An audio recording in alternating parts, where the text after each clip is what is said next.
Really? Really? Really? The sound was off the whole time? Really? Do you have any idea how brilliant I was being? I'm going back to, I'm starting over.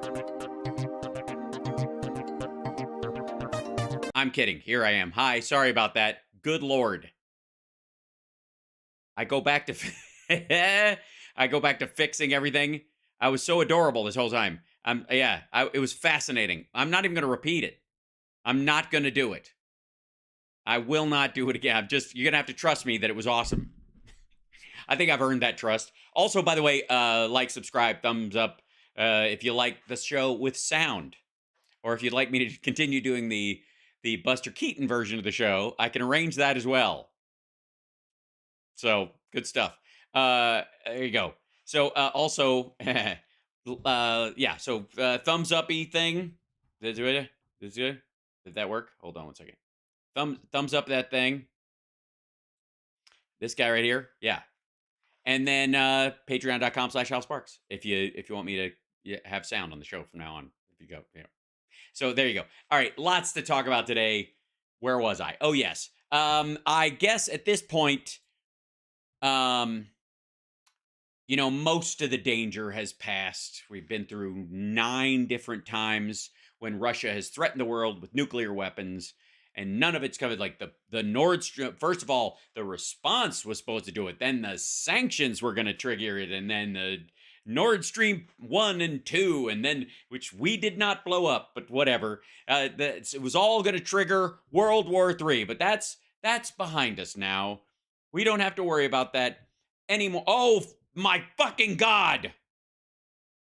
Is my bunker ready? Very personal question. My question is are you ready, Glenn, for the guy sneaking up behind you? Who's the creepy guy in black and white? Who's on your security cam? What is that? And by the way, can I just say on behalf of myself and my entire audience, none of your fucking business. The state of quality of the available beans and pancake batter and instant noodles and what are those little, like, sugar-free drink things that you can pour in water and it's just like real sodas and beverages, whatever that is. Well, it's none of your goddamn business how many Kit Kats I have. Maybe it's ready. Maybe it's a barren basement full of black mold. I'm not going to tell you, because any day I go down there to just check on my supplies, and there you'll be. Is your bunker ready? Is your bunker ready? I don't think so. So, check this out. Bunker expert. Why to prepare now for a future catastrophe? Well, first of all, let's just roll with your idea that there is going to be a future catastrophe, the kind that a bunker would help, like not a flood, for example. Because I don't know if you know it, but during flooding, bunkers suck. I'm just saying, for all of you preppers that are listening to the sound of my voice, come here. All right, preppers, get close to the phone or the closed circuit TV or whatever the fuck you watch my show on, because I know you do. Come here, preppers. Give me that. Go check your sea level of your house, where you are, and the next biggest dammed up body of water. Because let's just say you gather your family into your bunker and slam the door, and fuck if you didn't check that uphill and upstream from your house is a giant dam that they also targeted. And while you're safe from radiation under there, maybe for, I don't know, a few weeks, you only 10,000 more years to go. If you may be safe from the explosion down there, but unless you have gills, you have doomed your family to death inside a dark fish tank. Yeah, that's right. I'm sorry to spring it on you, dumb fuck, but you should have built a tree house. I don't. Have you ever considered Just the ugh. That honey, put down the shovel. I got this is the kidney. Okay, so yeah, it's just not a good idea. I've just and boy, are you gonna be mad if you just walked out of there with the last bag of beans that you stored down there and went, well, honey, fuck you, Armageddon. We've got this splash. Oh no. Hold on, I don't know when my overhead light is on. It's very weird. So, what else? Yeah, it's right. So you're gonna have to vacillate between, and of course you can't go to the attic because unless you got enough food up there, because once the zombies move in, I mean, it's just really a contest of who's gonna out-eat each other. So, kidney beans. Okay, so is my bunker ready? Again, none of your fucking business. But if I may, Glenn has a special caller call in. A man known for his straight shooting demeanor, who never complains no matter how bad things get, and is always full of detailed solutions to modern problems. That's right. Donald Trump calls in, feet up, ass out, covered in Cheeto dust and ketchup, and straight from the Mar-a-Lago omelet bar. Donald Trump warns of Russia and China's dangerous unification. The dangerous unification of a country that doesn't really have anything to offer China that China couldn't just take from it, and another country that's getting old before it gets rich. Okay, it's going to be great. I reserve the right to bail out of this because it's fucking boring, by the way. If I decide to, that's just all there is. By the way, welcome chat room. Again, gather round. If you're in the bunker, you might want to go get a rag and sponge your beverage off the screen. Just wipe it off there when I made you realize that you've built yourself a doom shelter. China. All right, here we go. This is Donald Trump warns of Russia and China's dangerous unification, which he will spell out not only in the geopolitical terms, and if he talks too fast, I can pause it and kind of reference any of the UN documents that he'll no doubt drop on your head, and any graphs and maths and things like that. If because he's not just going to blather and mention the country's names a bunch. Mr. President, how are you, sir? Hi, Glenn. It's good to talk Glenn. to you. How are you? Hi, Glenn. Hi. Very good. Good to talk. Yes, I'm very good. I'm really good. I couldn't be better. Thanks for calling the show. By the way, is your bunker ready?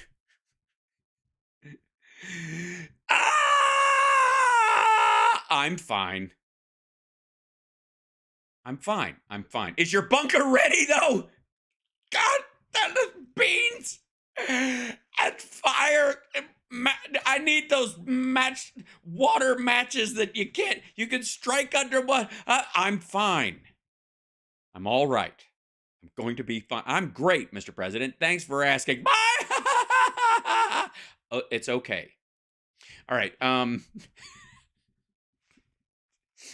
mean, I do have, you understand, I have a chip on my shoulder for assholes like this and Russell Brand and Alex Jones, who are like, doomsday's right around the corner. The world is run by lizard people from another planet who eat baby milkshakes, and every politician and police officer you meet is a pedophile with razor sharp teeth and stuff. But you know what? The game this weekend, man, oh Shevitz, I got $10 on the 40-somethingers.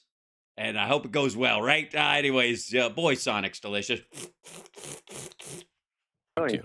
I'm great, and I have to thank you. I'm great. I have to thank you for the end of the world. You for bringing so much attention to what's happening in Ohio, and finally, what is happening in Ohio? Oh, the cleanup after the Republican governor blew up a train full of chemicals because the train company told him it was okay. getting Buttigieg to show up, who was there yesterday, and blaming you for the disaster somehow or another. But thank you. Well, here's the thing, and this is great that he brings it up too. I'm very happy, even though I'm a little bit worried. Pardon me, a little panic attack. I'm fine. How many Republicans? Wait for it. How many Republicans are going to, do you think, vote for the electronic brake rule when it's reintroduced by the Biden administration? And how many of them are going to vote for subsidies for train companies to implement said braking system? But I cannot wait to see what the vote count is on that. I didn't hear that. I can imagine. They always do that. Yeah. That's incredible. That's incredible. What did you learn from the people of East Palestine? Well, they ate a lot of McDonald's. They have a trap house on the edge of town. They've had 27 pedophiles arrested there, and they still can't shut it down. Like drugs. And these people are the salt of the earth, Glenn. And so we need quick trial so I can kill most of the people in East Palestine. The unity is incredible. The relationship to each other, the working with each other. The mayor was a great guy. I did ask a question, what is your crime rate? And it's almost zero. So you Almost. Almost. Is it almost zero? All right, let's see. East. Let's see. Palestine, Ohio. There we go. There you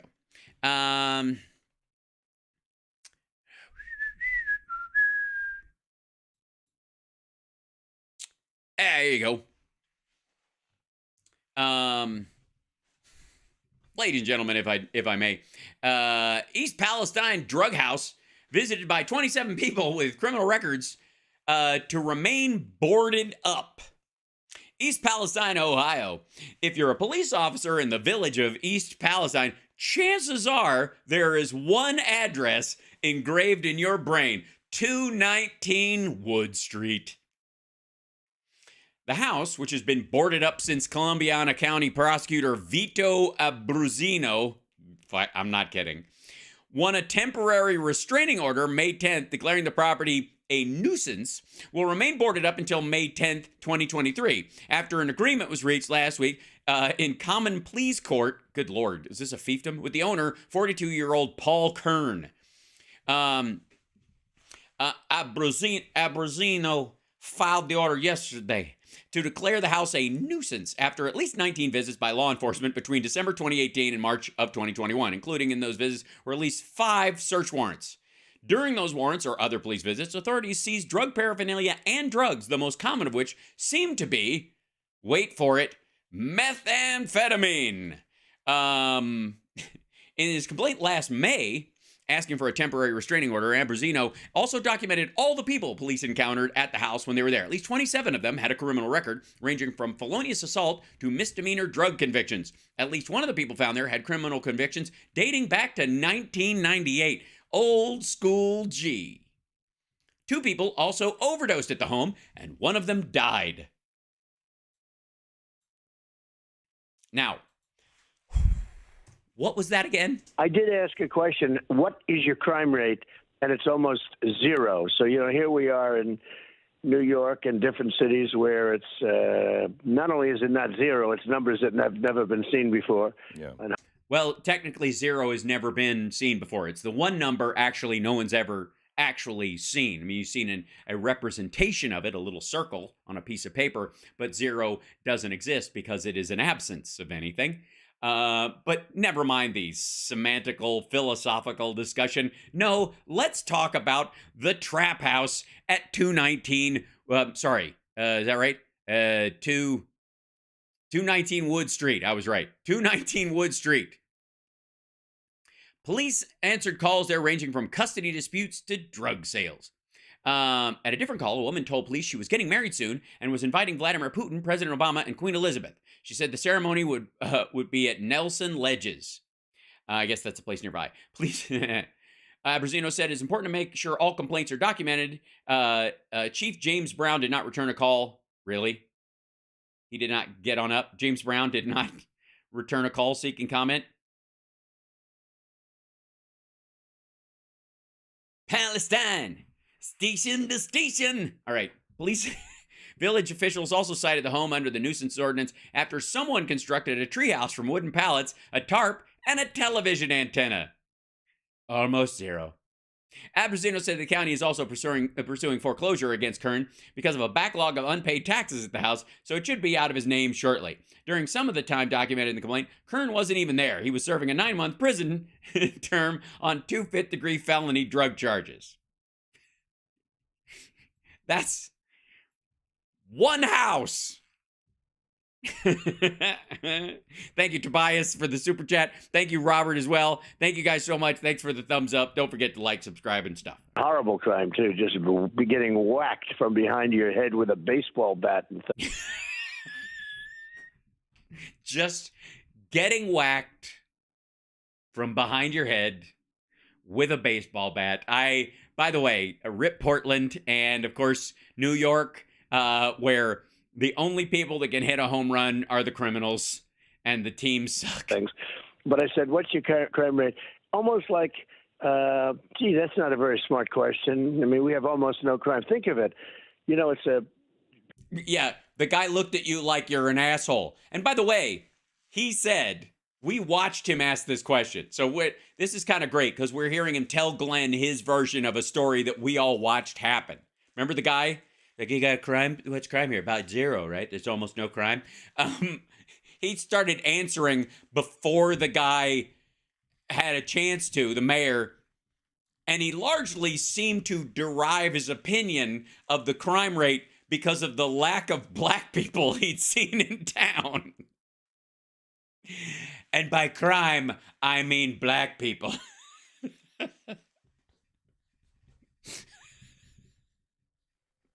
I mean, I'm dead serious. This motherfucker.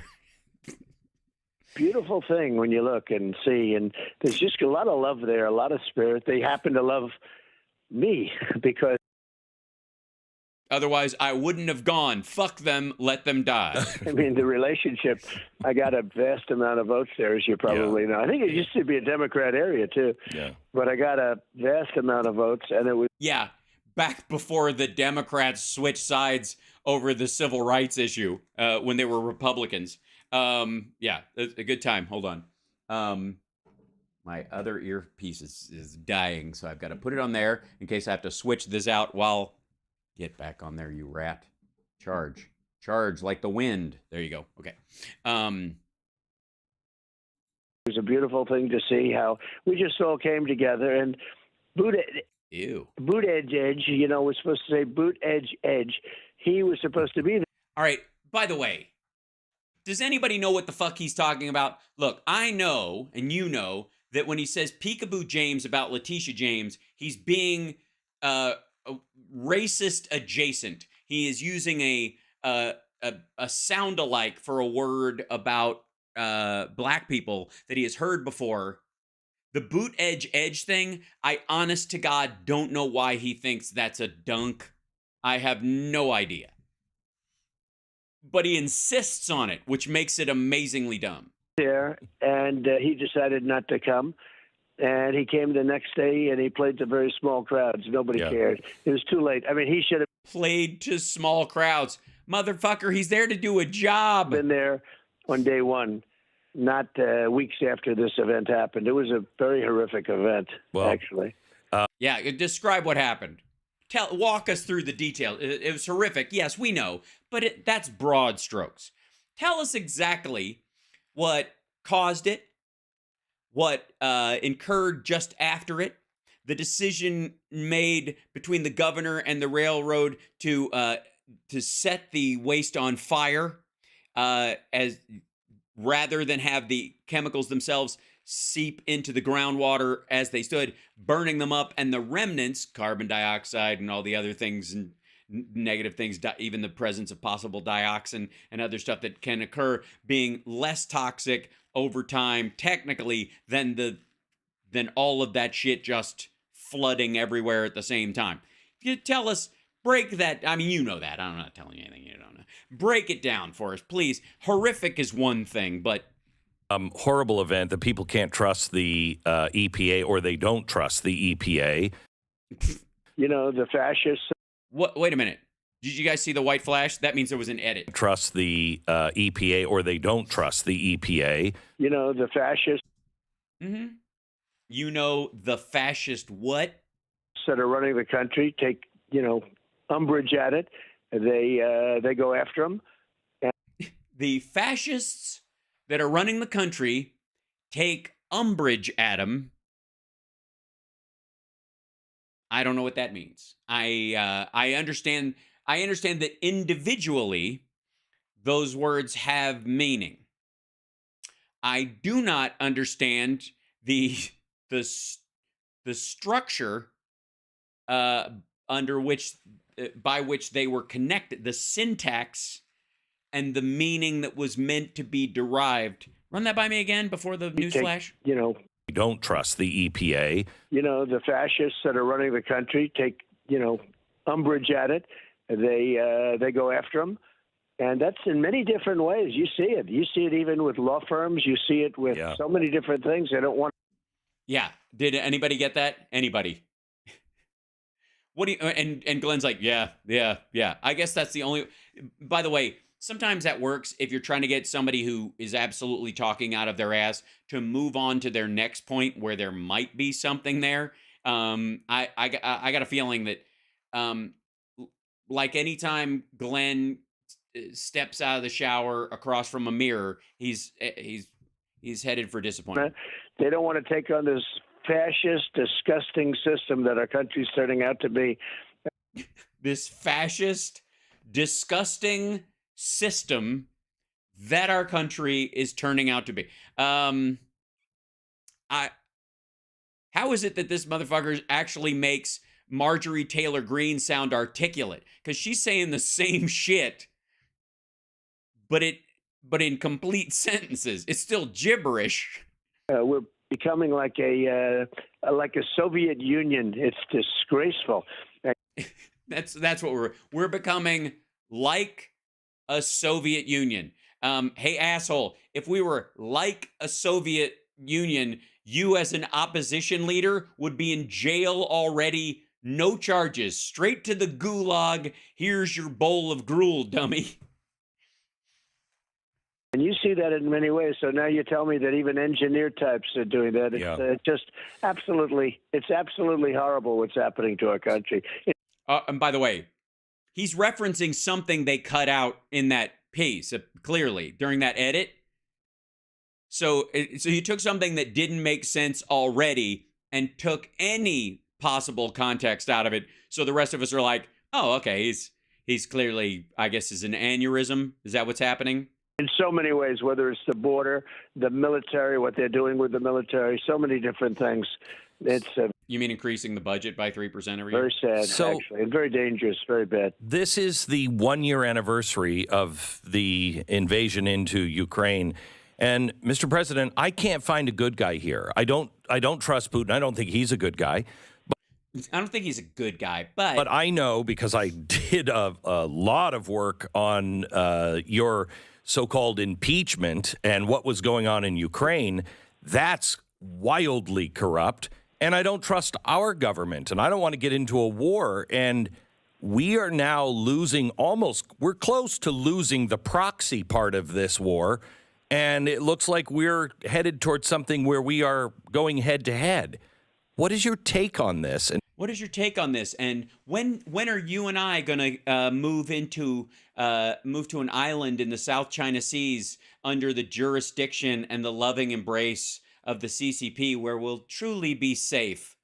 He doesn't trust the government.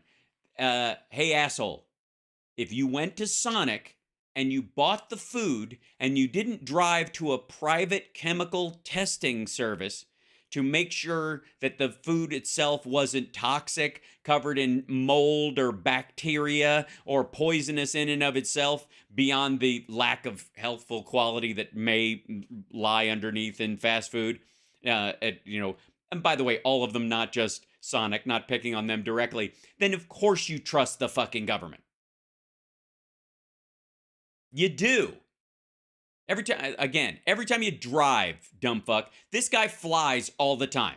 Glenn Beck got in a plane and flew someplace in the last week, maybe even multiple times. And did he go, I'm not getting into the air, the government runs the FAA. The FAA is a government agency. I don't trust the fucking government. How do we... And here's the other thing. Like, it's enough to be cynical and nihilistic and whatever the fuck, but he's a fucking liar. Stop this.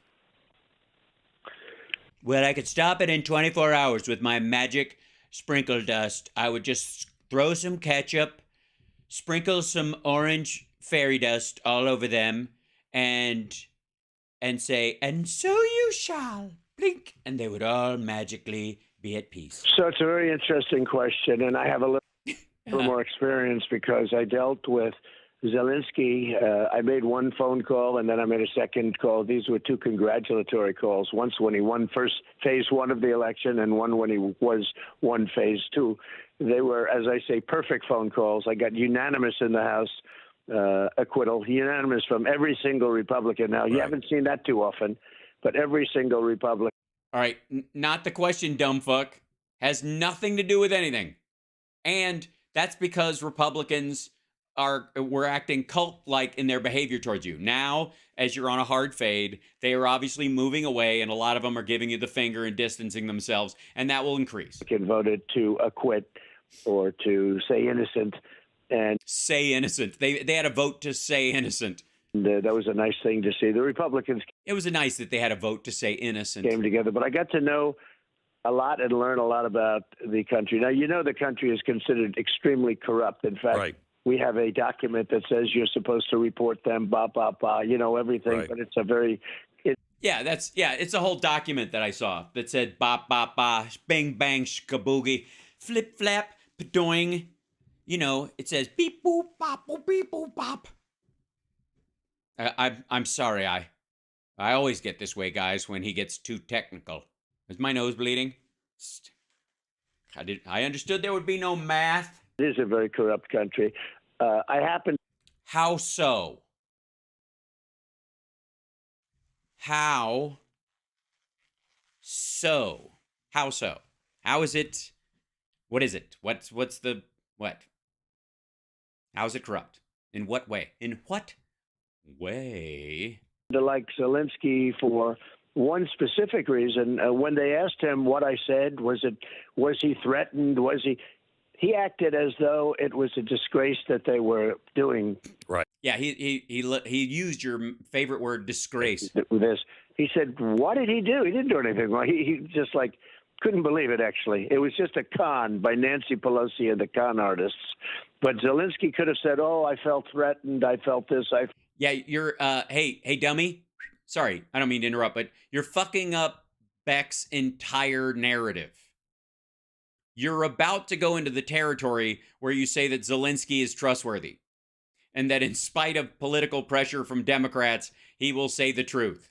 Which, by the way, he obviously was friendly towards Trump when Trump was still president because his country was in danger during the entire presidency.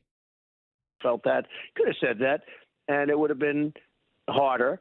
We would have still won because it's still, fortunately we had this call taped in a way. It was taped by the people in government. And yeah, those people. It was taped by the people in government. Yeah, you guys know who they are. The government taping people.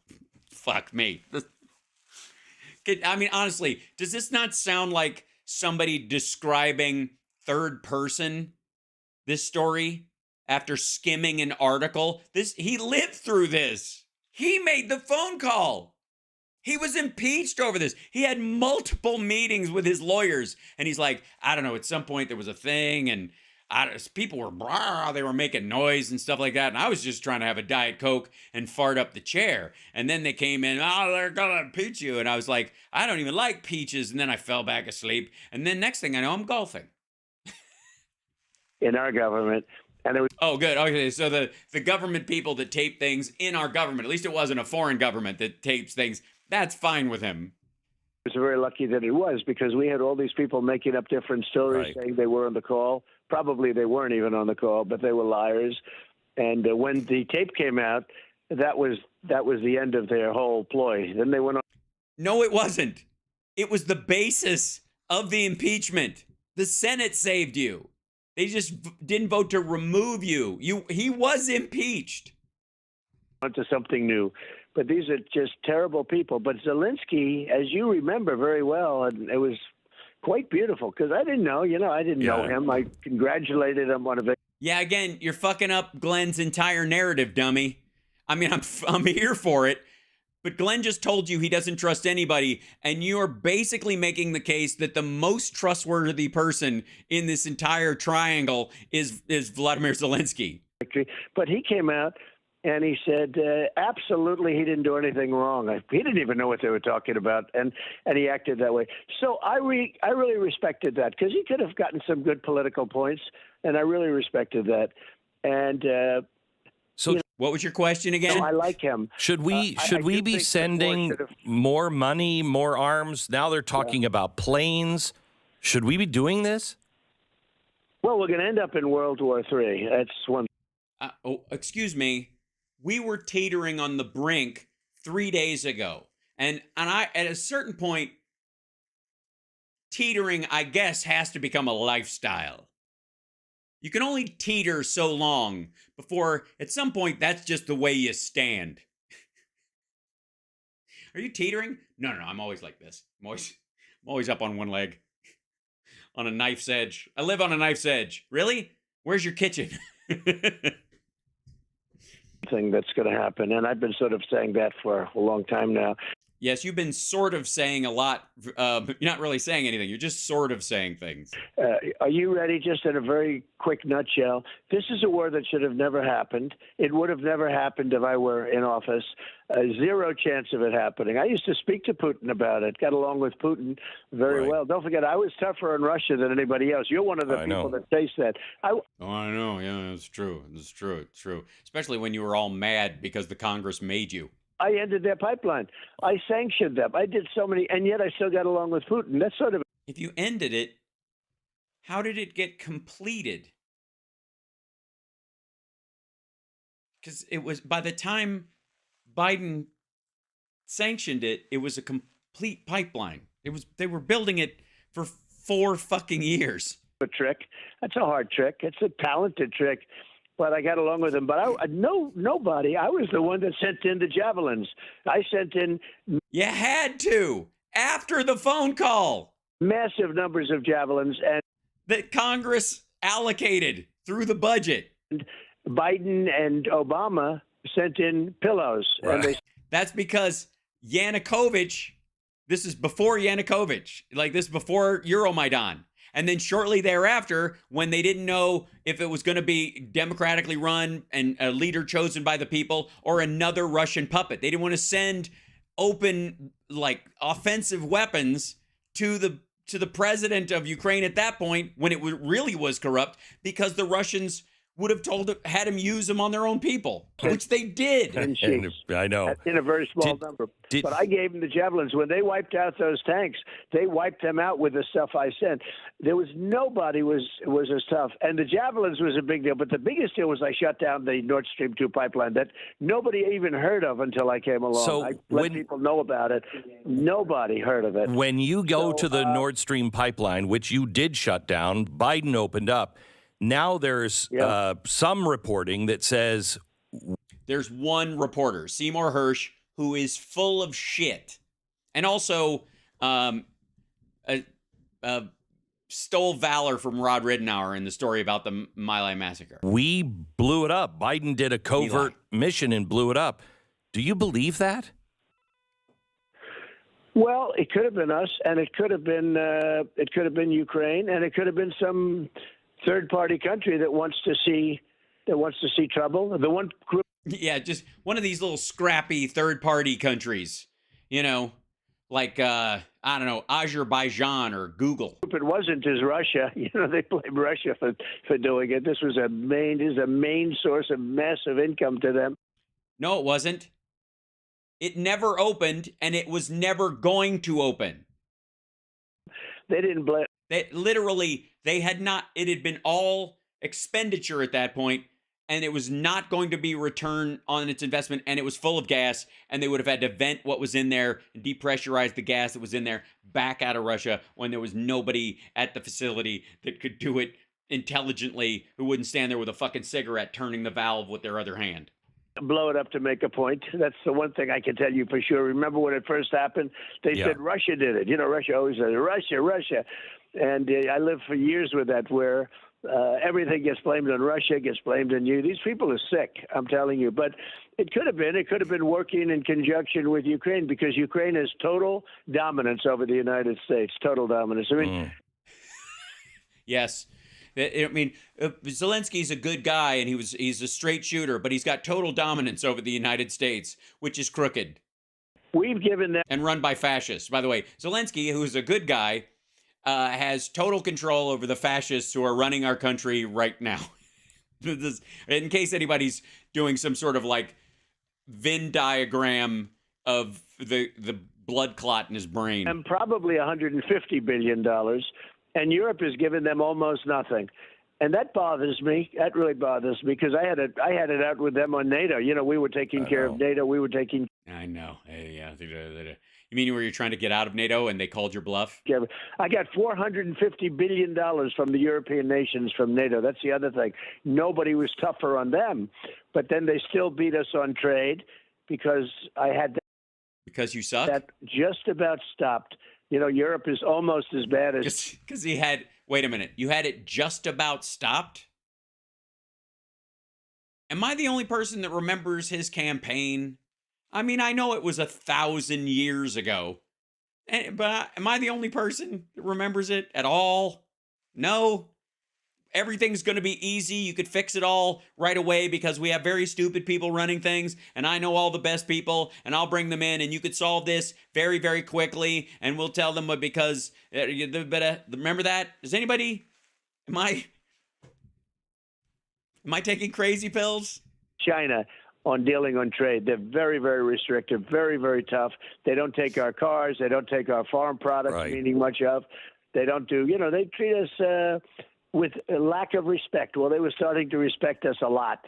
By the way, China is a net importer of food and energy. They are a gross importer of food, quite frankly, for the amount of food that they actually need. They're always behind the eight ball in that. Always. Europe is not. Unless, of course, you know, Russia attacks one of the bigger countries in the area that provides grain and, you know, hay and livestock. That obviously that puts a little bit of a stranglehold on things. China will always be a bigger direct buyer of those kind of goods. They need them. Europe doesn't. And they're in competition with the U.S. on the quality, amount, and type. Same thing as Japan. It's like Wagyu beef versus, you know, I don't know, fucking Longhorn Ranch in Texas or some shit. And big. And we were straightening a lot of things out. But the saddest part about the war is that this is a war that should have never happened. Correct. Okay, so now it happened. Now you have to get people in the room. You have to knock heads, and you have to get it done. And that would mean saying things to Putin and saying things to Zelensky. That's weird. I've never heard of. Is that how negotiations work? So you would have to, if I'm following you, you would have to. And I obviously not in the order that you're saying, but at some point in the you would have to say things to Russia, and then before or after, I'll leave that up to you. You would have to say things to Ukraine. Once you've said those things, do you have to say anything else? Do they say anything to you? No, probably not. You're right. No, that's all it takes. They would obviously if they say things back, then the whole thing it just. It's gone, obviously. that they're not going to want to hear, and Right. getting them into a room and getting it done. People are dying by the thousands. You know, Glenn, when Yes, Russians in particular. I see the reports that they knocked down a city, you know, these cities. When I see the reports that they knocked down a city, who's they? Who would they be? Who's they? The they being whom? Cities are being leveled. There's not a building standing in a lot of these cities. I've seen pictures that maybe other people don't get to see. Maybe. Yeah, no, you got to obviously. You got, you were invited to Putin's private Instagram. They do, but or take a look at the newspaper when they have a topographical picture of a city. Right. There's a one building standing. It's incredible, and then they say one person died and 3 people were injured. No, many people died. Right. Okay.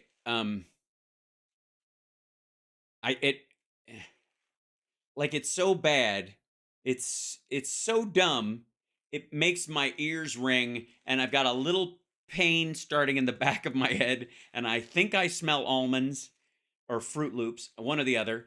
And it's so stupid that, hey, fuck stick, you and the preppers, Trump, come here. These cities that you see wiped out, that have like one building left in them, and that building was blown up. Nobody's in that building anymore. Some people might have been hiding behind it, or might have been clearing stuff out of it when it was struck, and therefore 3, 5, 6 people might have been killed in that. But in these leveled cities, nobody goes, well, shit, Russia's blown up that building and that building and that building and that building and that building and that building and that building, and there's really only one building left. Let's all go into that building. Is that the level of strategery that we're dealing with in Trump world? I think so. I think that's the level of thought. I'm just gonna go with like at some point, Trump is kind of at the he hates these cans level. Many people were badly injured, and we're not getting the true facts about what's happening in this war. Let me ask you one. Who's we? And by the way, why not? Don't you have Putin's red phone? One more question, because I know you're on such a tight schedule. He's very busy. Glenn.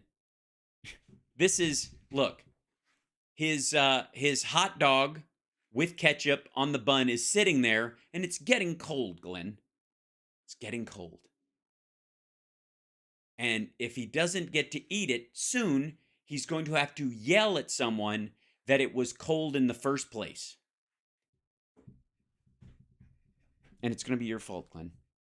I hope you're happy with yourself. So let me just ask you one more question. China is now offering to negotiate the peace there, but the Chinese just flew a spy balloon, which we didn't shoot down. But today we're finding out that a U-2 spy plane took pictures of it. It had a payload the size of 3 different buses. It was 3 different buses. So like a Greyhound, a school bus, and a short bus, or how were they arranged? 3 different buses. I only pick on this because this is an attempt to exaggerate the severity of something simply using language when you don't have any facts that you can draw from. 3 different buses is fucking meaningless, but it paints a picture in his I don't think all of his listeners, if he has any at all, but at least the dumbest ones of oh my God, it's like this oblong crazy thing. It's like a Greyhound bus, and then like a rock and roll tour bus, and then like one of them shuttles they use at the villages, and it's all like cattywampus. Like it's an attempt to paint a picture of severity while drawing no actual important details into the conversation. Was being navigated, solar panels creating energy for it. Oh my God. Was it gay too? Solar panels? Jesus Christ. Was it flying to AOC's house? It was Green New Deal. Gay New Deal. It was Gay New Deal. It was a gay balloon. And we not solar panels. Allowed it to fly over our missile silos and Strategic Air Command. This is dereliction of duty if we're being kind. Well, what about the ones that flew over while Trump was president and he didn't even notice because he wasn't even looking?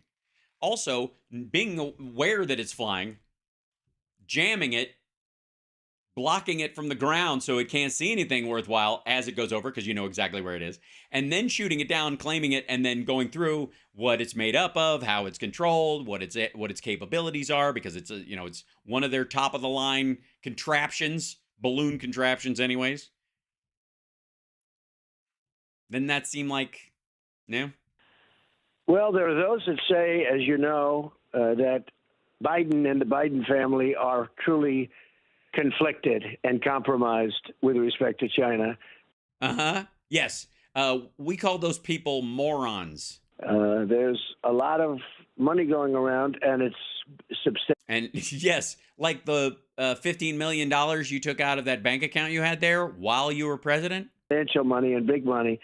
And unlike the pissy little chump change that you had in your account, it's sad. It sounds like jealousy. Decisions are being made. I mean, when you look at what they're doing to us on trade, what are they doing to us on trade? Tell us all.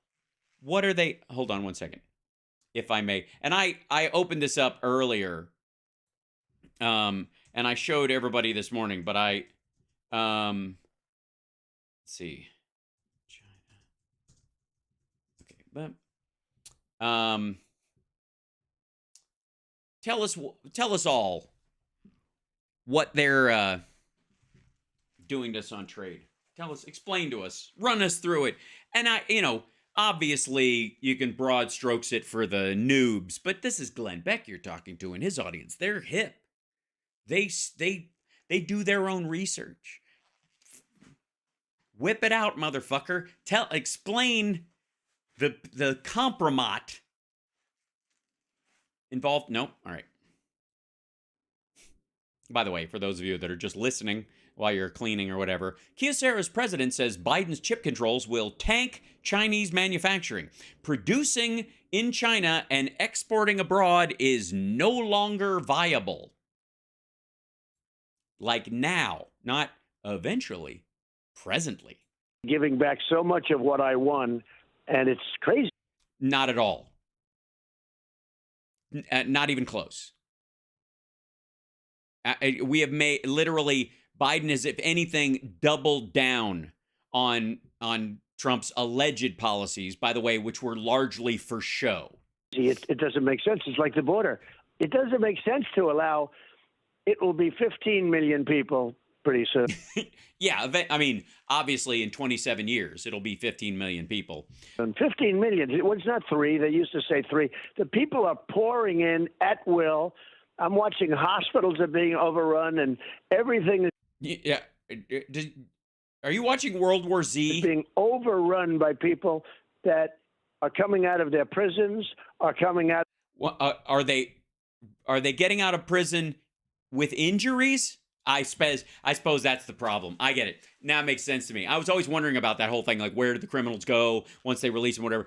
Obviously, they go straight to the hospital because they're charging towards the U.S. border all the way across Mexico and Guatemala and I don't know, Venezuela, wherever the fuck they've been dumped out of. And obviously, because they're all homicidal lunatics high on fentanyl with a bag of it over their shoulder and a butcher knife, they're just stabbing each other as they're jogging towards the border. And by the time they get here, they need a blood transfusion, they need stitches, they probably need dental. Of their mental institutions. Yeah, they opened the doors to mental institutions, and lunatics, crazy people who think they are Napoleon and Jesus, and all the ones that obviously think they can walk on water are dead by the first pond, but the other ones. So they open up the mental institutions and they let them out. And they just know to go to the United States? Are you sure they don't just go, they're not, they don't do what most crazy people do when you let them out of an institution, which is try to walk home like a carrier pigeon. They're overrunning our country. Who would say that that's good? I mean, Nobody, including Democrats. It isn't happening. No one wants that. No one's even pretending to want that. And no matter how many times you tell that, it ain't happening. Where is, because look, fuck, Brazil, all these other countries, they're highly populated countries. Mexico, big populations. Percentage-wise, that means, like any other country, they got about a 20% mental illness issue. Half of the people who have that, 50% of that 20%, we're talking about depression, anxiety, and fucking OCD, things like that, or whatever, manageable. And then maybe 2% overall of that 20% are homicidal maniacs and are ambulatory and can, don't try to like walk up to the first wall, with a painting on it and try to open it like a door and bang their head against the wall until they die. Like, that 2%. So that they're letting those folks out, and those folks are magically, without prompting, making a beeline for the U.S. border, and in process, while they're doing it, they manage to stay crazy and crime free as they go through cartel areas. They don't manage to decide that, some cartel or, drug syndicate gang enforcer with a machine gun standing at a crossroads while they're tripping go, hey, are you my mother? Like, how does this work? I mean, I'm just saying it's a shitty pitch for a Netflix series. And what person would say that that's good? No one. No one. The question is, what person would say that that's actually happening? Because it's equally fucking stupid. But with China, they are perhaps compromised by China because decisions are being Wait a minute. I hope you mean the Bidens and not the crazy people from Guatemala. made that are very strange. As an example, why wouldn't that have been shot down long before? Because those messages don't sit in that balloon. Those Right. the messages are immediately transmitted. How? If we got airplanes flying around jamming the signal, how? How are they transmitting? Well, I mean, obviously, you know the tech. Probably, 5G? Everything in China is 5G. On the second, they're immediately transmitted. So this thing... So they've got a lot of pictures of people in Montana doing this. Chairman Xi, we got the pictures back from the spy balloon. Excellent. Let's get... Oh, my God. Oh, are those tits? Oh, that's a guy. He's mooning us. Sorry. Come... hold on. There's a couple of good ones. Middle finger, middle finger, middle finger, middle finger, middle finger. Somebody drew a dick on the ground with... What is that? Is that sheep? They just fed the sheep and they all... That's amazing. And Tennessee. That's Nashville. Oh, this looks like a music video. Flip book. Now more middle fingers. More ass. Flew all across our country, did its work. It probably had nothing left to do. It was heading back. And then it was heading back. It was its job was done. It was turning around and heading back to China with a sense of satisfaction. They shot it down. The whole thing is crazy. Easy, Geek Squad. Simmer down with the techno mumbo jumbo. So many things are so wrong. Why don't we have voter ID? Why?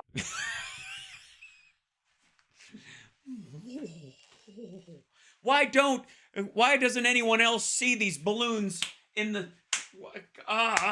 Can't you see the music notes in the air? I can almost touch them. Why don't we have voter ID? Why are they allowing millions of people, and many of these people are terrorists and people that are going to be causing us problems? We're going to be feeling the border for many years to come. Oh, yes. I'll often sometimes, when I'm alone, feel my own border. I make a run for the border. No matter who it is. Not border. Boner. That's what it was. I always get those words mixed up. I'm sorry. Going to feeling it.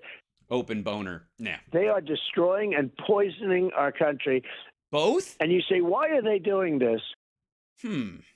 Yeah, what wouldn't destroying it be enough? Why would you have to poison? Is poisoning the method of destruction? Or what if you just poison it? It's not really destroyed. It's just sick, maybe. Why are they doing it? But this is a Or are they doing it? Is the question I think that, in a real debate would be asked. family that could very well be compromised, because why are they allowing this to happen with respect to China? At the same time, Allowing what? Allowing voter ID to not be done because Republicans vote against it because national ID is a form of like mark of the beast to them. And what does China have to do with the crazy people from Guatemala walking across the border? What? What? the ultimate sin is taking place. The Ultimate Sin is a very underrated Ozzy album, although I will say No Rest for the Wicked is my favorite, hands down. No More Tears has some great tracks on it, don't get me wrong. But top to tails, as a listenable album, I think personally, No Rest for the Wicked, all killer, no filler. And I learned this when I was a young student studying history. Never. Okay, here it comes. He didn't learn this while he was president.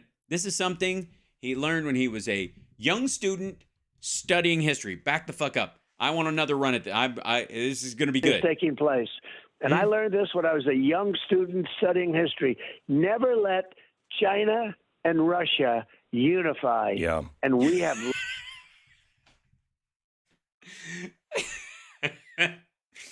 Okay, asshole. I got news for you. You're old as fuck. And technically speaking, when you were going through this, China was impoverished and a threat to no one. As a matter of fact, the opening of China by Nixon was the first sign that they were actually going to have any strength whatsoever as a country, because they were effectively letting open markets in and, allowing, being used as labor and being the factory of the world or whatever. Why not?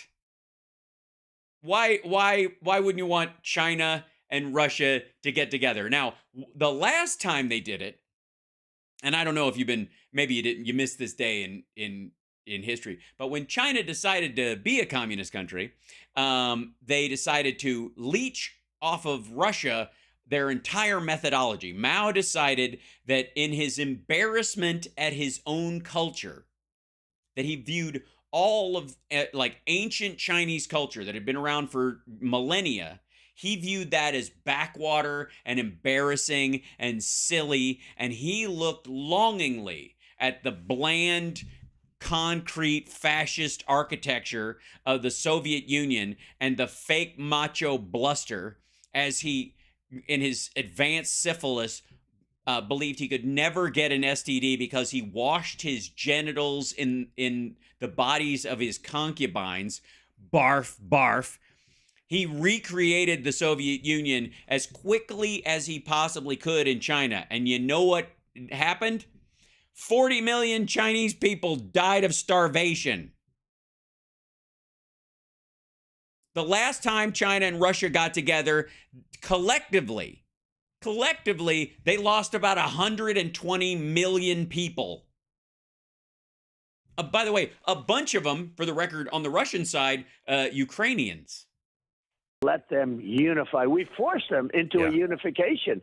Yes, we pushed them together, and now they're joined at the esophagus. We have. And that's the most Yes, we have. You're right. You're so right. How? dangerous thing that can happen to our country. I don't think so. I think North Korea and Iran deciding that both of them are fine with the world ending, and they just want to push the button together.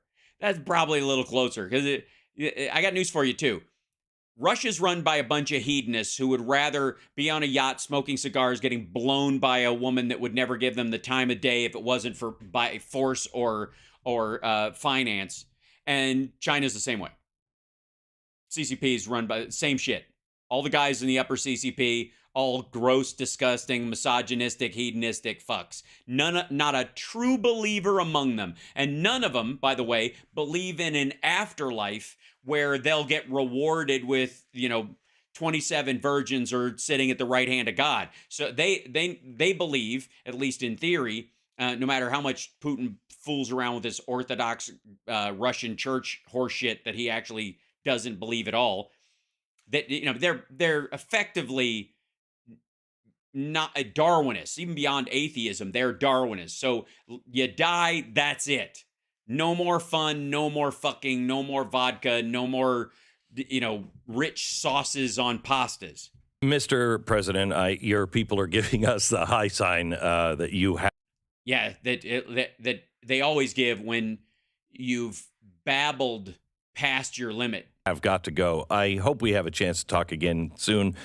That's not true, though. He doesn't actually hope. It's been a while. It's good to talk to you, sir. Thank you so much. Anytime. Thank you very much. You bet. God Thanks, bless. Glenn. You bet. Bye-bye. See you soon. Bye. Yeah, bye-bye. Okay, bye-bye. Bye-bye. Just a rampant pile of horse shit. Speaking of, by the way, you're watching Hal Sparks Mega Worldwide. Nice to see you. Happy Friday. Tomorrow's the radio show, Hal Sparks radio program, Mega Worldwide, 9 a.m. Pacific time to 11 with my dear friend Johnny Million from Chicago, who started his own Twitch channel, and we're going to set up something where he jumps on after his show and we can rate it so everybody can be introduced to his Twitchness when he's playing music and that kind of stuff. Johnny's an amazing guitar player and he's a good human being, and there you have it. And then Philip Ittner, considering the current state of I guess there has been no. Well, let's check. Hold on.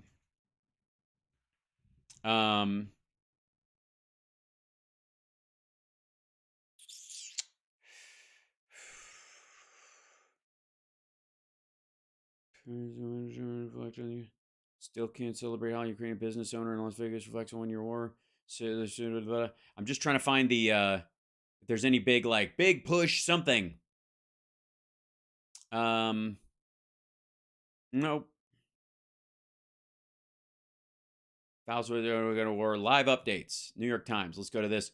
Live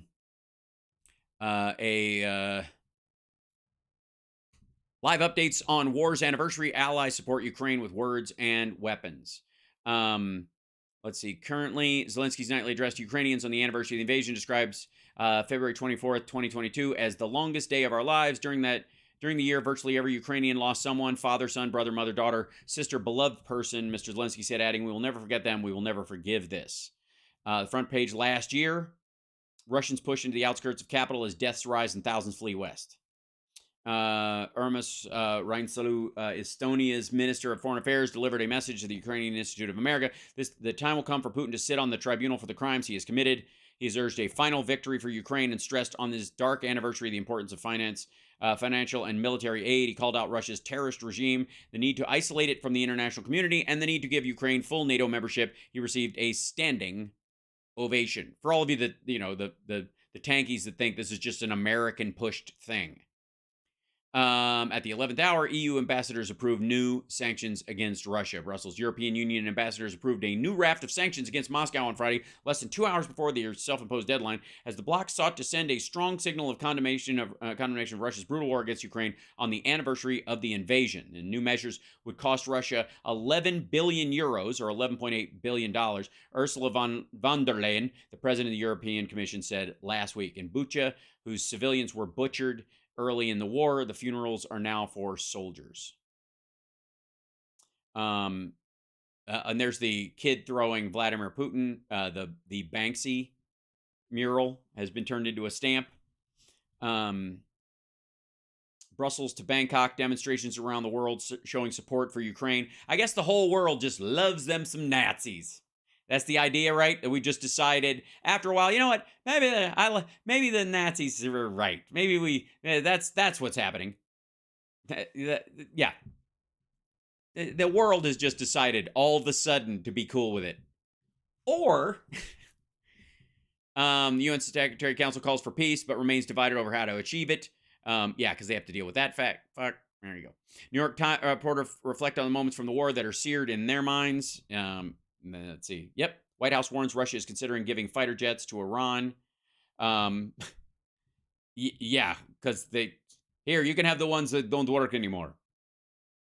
You can have all the ones that are on the ground in Ukraine. Great, where are they parked? Not so much parked as scattered, but they're all yours. G7 leaders say their solidarity with Ukraine will never waver. This is true, by the way. For whatever, all the blather you hear from these fuckers, on the right and the faux left. Yeah. Yep. All these, it's just brutal. It looks at 6 cities at the center of the war. And Red Square in Moscow was dusted with snow on Friday with little indication of the anniversary of Russia's invasion of Ukraine. Yeah, they're just tourists hanging out and taking pictures, trying to everybody look normal. Yeah, there you go. So, obviously not at this point. Oh, hey, asshole. Obviously not a any word of, and I'll check the Twitter machines, and then we'll open the chat too and say hi to you guys in 1 second. Let's see if there's any newsage coming out of there. Hold on. Just to make sure we're not missing anything that's happening in the latest. Most of it is about the, yeah.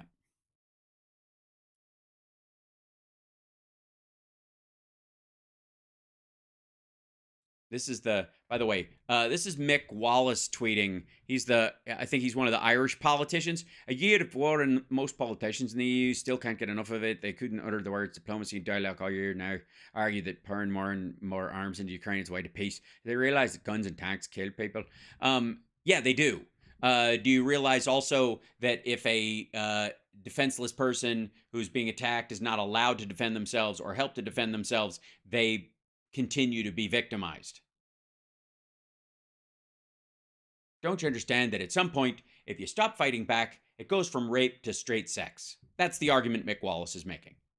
Congrats, Mick Wallace. You're a rape apologist. That's not how anything works. Fuck you. This is the, yeah,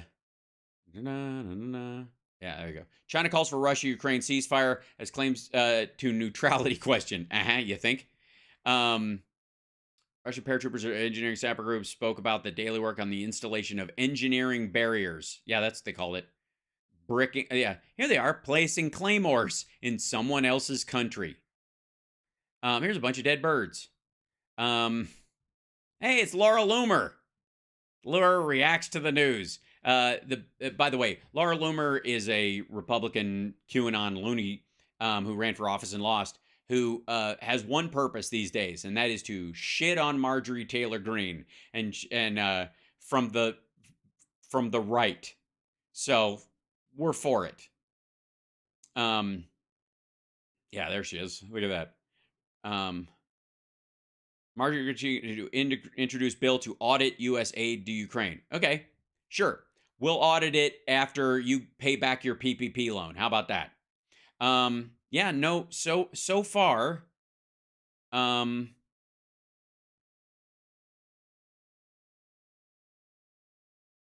see, 300 novel truths from the media for their own reasons don't want you to hear Putin is this is the Federal. This is the Republicans' paper of choice, the Federalists, ladies and gentlemen. These are the people who picked all of Trump's judges. Amy Coney Barrett, Brett Kavanaugh, all of them. National media, for their own reasons, don't want you to hear that Vladimir Putin said about the war in Ukraine. Why not? Okay, the U.S. has used Ukraine to prepare for a large war. They have publicly admitted that. This is, in fact, implicit, if not official policy articulated by it is not articulated, and therefore it is not implicit. The president himself declared last year that Putin cannot remain in power, a threat to a forced regime change if there ever was one. Biden kicked off the week by visiting the capital of Ukraine, a literal war zone with no U.S. military presence, as if to claim the conflict is as much ours as it is Ukraine's. And it is, given that we're footing about 2/3 of the Ukraine. Okay, so this is their thing about, like, Boris Johnson went, and they're like, what a tough guy. Too bad our president's such a pussy. And then Biden goes, and they're like, whoa, slow your roll there, cowboy. The West is guilty of escalation. Yes, when a rape victim scratches the face of her attacker in an attempt to either wound the person to the point where they cannot attack any further, or to at least get some skin cells under her nails so that they can identify her attacker lest he kills her, she is guilty of escalation in the words of the Federalist, and if it implicit, if not directly admitted. They, the West, want to have a strategic defeat of Russia. It means they want to have no more anything to do with Russia. They want to have a global resistance against Russia. What part of that contradicts anything the Biden administration, most of Congress, virtually every form has said? They all say it. Yes, they do now. Before this attack, everybody was like, I don't know, they can have a pipeline if they want to. Just don't be a dick. And we got to talk about some of this stuff, and we're going to have to work out these things. That up till the point where Russia attacked, everybody was talking like they always talk. Now that there are mass graves, now that there is footage from the Wagner Group and Russian security forces that is worse than ISIS videos. And that's saying a lot. And normally Republicans allegedly would be against that kind of behavior. I guess when it comes from brown Muslims, then that's when it's offensive. Right? But if it's a bunch of Russian white dudes, I guess they get a pass. Is that how it works, Federalist? I guess so. Say whatever you want about Putin. He's not irrational. Oh, I didn't say he's irrational. I think he's fucking dumb.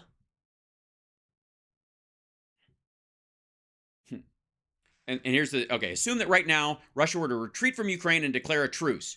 Who's going to be the first to propose that the U.S. and Europe resume regular trade and cooperation to stabilize Russia's economy and its standing in the world? None of them will. They all expect a lasting minimizing of Russia, preferably without Putin in the picture. Okay, first of all, how about we give it a try? Secondly, everybody. Also, is there talk about like, I guess just creating a random hypothetical impossibility, because there is no situation where Russia backs out and declares a truce immediately and Putin stays in charge. That doesn't happen. There's no way the Russians allow for that. It's goofy. So to suggest that somehow our demands are predicated on something that cannot happen, or something that will happen whether we wanted it to or not, in this case, is fucking absurd, as is most of the shit you see from the Federalist. So garbage. Anyways, right now there does not seem to be, any major escalation beyond the norm. Let's see if we can translate this dude. Huge convoy of massive armored cars on the way to Ukraine. Okay, that's gear coming into the country. Cool. Anyways, back to idiots. Now, look at this no NATO. Look at this motherfucker. This is redacted. This guy right here used to be on Fox News, used to be on Fox and Friends, I think, at one point, and had to leave the country because he bilked a bunch of people in Indiana out of their life savings, and he's on the run. He and his wife live in fucking, I don't know, Belize or some shit. They're just like basically off the grid. And by the way, hi chat. Hi, how are you? Good to see you. Welcome. Love to see you. Yeah, Portugal. Thank you. That's where they are. I always forget because I don't care. Phil is joining Ali Velshi on MSNBC. That's awesome. Yay. Nicely done. And thanks, Ali Velshi. Yes, this guy, yes, he's miserable. But have you heard about investing in precious metals and gold? Because he would like to sell some stuff to you at the end of this video, I have no doubt. So you lost your pet monkey, Balthanos? That's terrible. I hope that's just a silly reference and not true. Yeah. He was on Nicole Sandler today as well. Excellent. Awesome. Very happy to hear about it. That's nice. Okay, here we go. So We'll have something to talk about with him about that part of it tomorrow. That's excellent. Maybe I can even grab the audio and place it.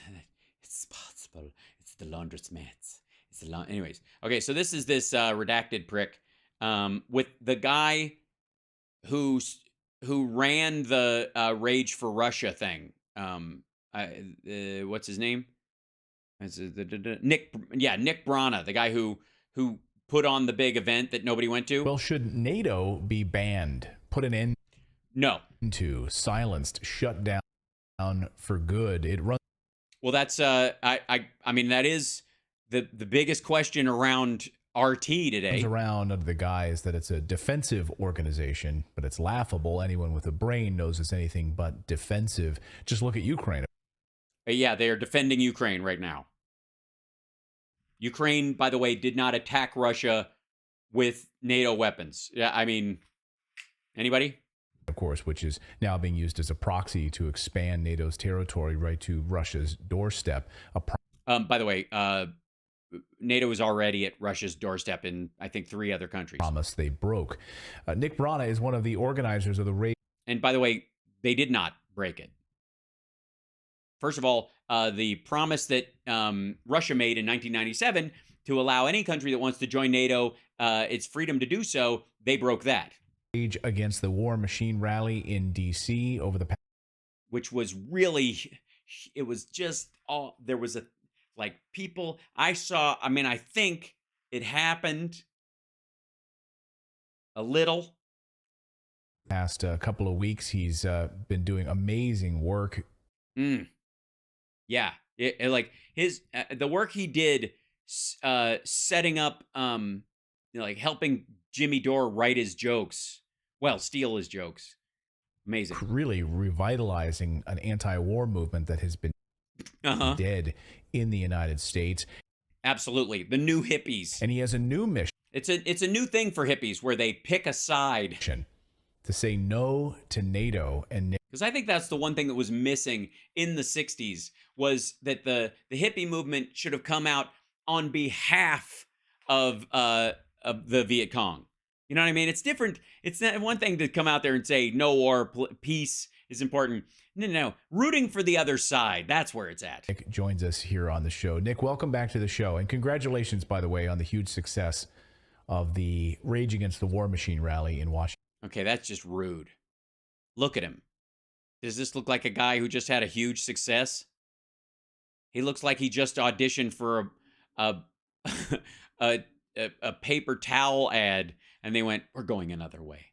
Washington, D.C. Good to see you. Good to see you too, Clayton. So tell us before. And notice he didn't go, "Thanks, yeah, it was great. It went very well." Yeah, notice there wasn't any leap. We get into the NATO side of this, which I'm particularly interested in. I want to hear, as a resident of Portugal. First of all, what has been the response now that we've had this, besides laughter, revitalization of this anti-war movement in the United States? Were you surprised by the mainstream media's response to your rally in D.C.? And, are you energized going forward to see maybe a doubling of these events as we move forward?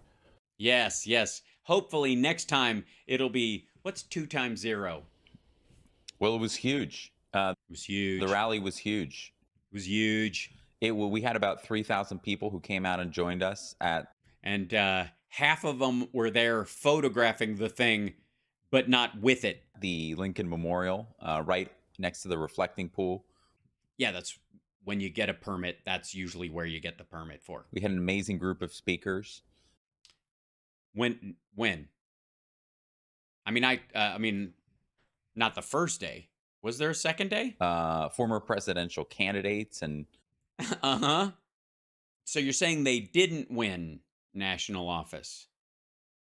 Weird. Members of Congress: Dennis Kucinich, Tulsi.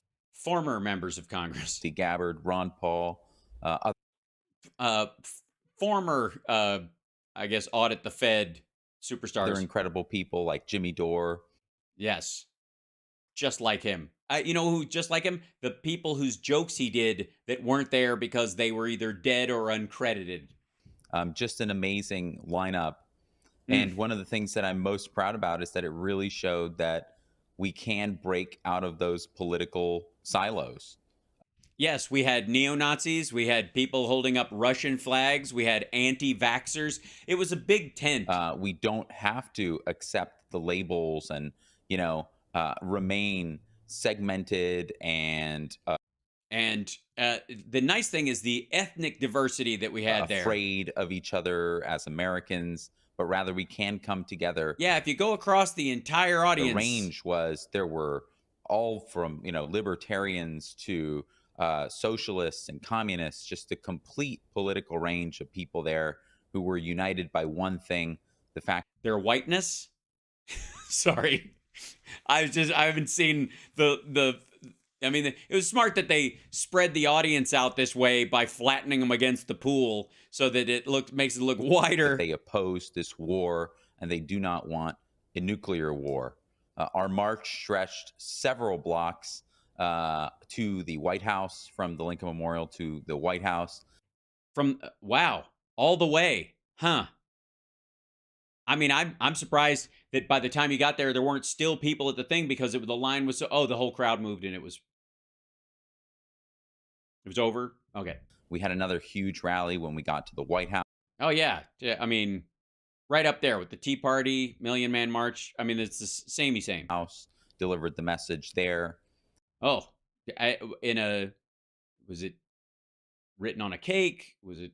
And of course, you asked about the mainstream media. I think the mainstream media's reaction was predictable, but also very telling. The fact that we were attacked not once, but twice. Yeah, that's not the rally, I would like to say. Today marks 9 years since Ukrainians are killing. The footage that you're seeing right there, that isn't... that's footage from 2014. All right. On MSNBC by Rachel Maddow and Joy Ann Reid in ridiculous segments that they had. About ridiculous about the serious number of Russian flags that were being flown.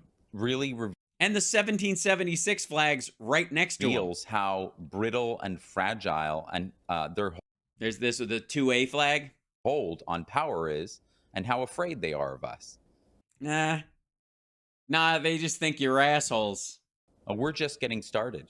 We have plans. Biden is the Nord Stream bomber next to a dude. I mean, with the Russian flag, I gotta say, you're not doing yourself any favors. To continue. This is just the beginning, and yet already they felt the need to attack and ridicule us as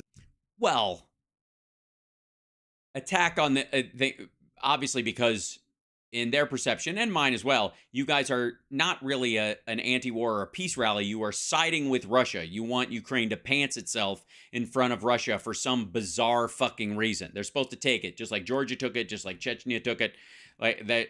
That's just the world's job, is to let Russia threaten us all with nukes while it rapes its way across the continent. And we're supposed to just accept that for fear of what's upsetting our latte. Is that are we just latte liberals, clinging to the skirt of Vladimir Putin's gown? The saying goes, first they ignore you, then they laugh at you, then they fight you, and then you win. It doesn't always work out that way. I just wanted you to know. Sometimes they ignore you and that's it. Sometimes they ignore you and then they laugh at you and then they go back to ignoring you. Don't ask me how I know that as a redneck who moved to Chicago. Well, now they're fighting us. No, they're not. They're not fighting you. They stopped at ridicule. I'm ridiculing you. I'm not fighting you. Have another one of those. Borrow Rage Against the Machine's name again. Plagiarize the shit out of it. Have your hand-carved Etsy puzzle behind your head over your, I guess that is a bed frame. That's a bed frame from IKEA. Or the ridge of a wall. We'll see. Anyways, do it. Are we attacking this asshole, or I think it's just ridicule, right? We're just going to stick with ridicule and then ignore. And so that's a good thing. Is it? Well, it would be, because it would mean that you were worth more than ridicule. Is that the idea? Also, the fact that Biden immediately the next day went to Ukraine. Yeah, that's what it was. You guys made him go to Ukraine. He immediately flew to Ukraine and took a 10-hour train ride, or flew to Poland, took a 10-hour train ride there to be there in time to be there before your thing. Because of 3,000 assholes, 1,500 of which who weren't even supporting you or were supporting white supremacy or the Russian government, and a spattering of other anti-vax JFK Jr. shit that was also there, half the QAnons that were there. He was so worried about a small gathering of lunatics in a country of 340 million that he raced to Ukraine for cover and threw together a giant speech in Poland last minute just to dunk on you guys. And chose that day knowing that we had this rally planned. Oh my God. The fucking ego. Dude.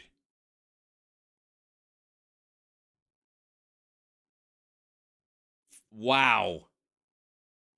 On that day. Nobody cares. That, I think, is also very telling. It's not. It's very telling about your individual narcissism, your sociopathic tendencies towards the people and the victims in Ukraine, and your obviously cult-like adoration of Vladimir Putin as a true and powerful man. And very significant. This was the largest peace rally, certainly since the war has escalated in this past year. Well, yeah. First of all, I take issue with it being a peace rally at all. Secondly, America is not actually in this war. We are supporting another country with we don't have troops over there and the like. And as somebody, and I'm sure there are people in my chat room as well. What do you think, chat room?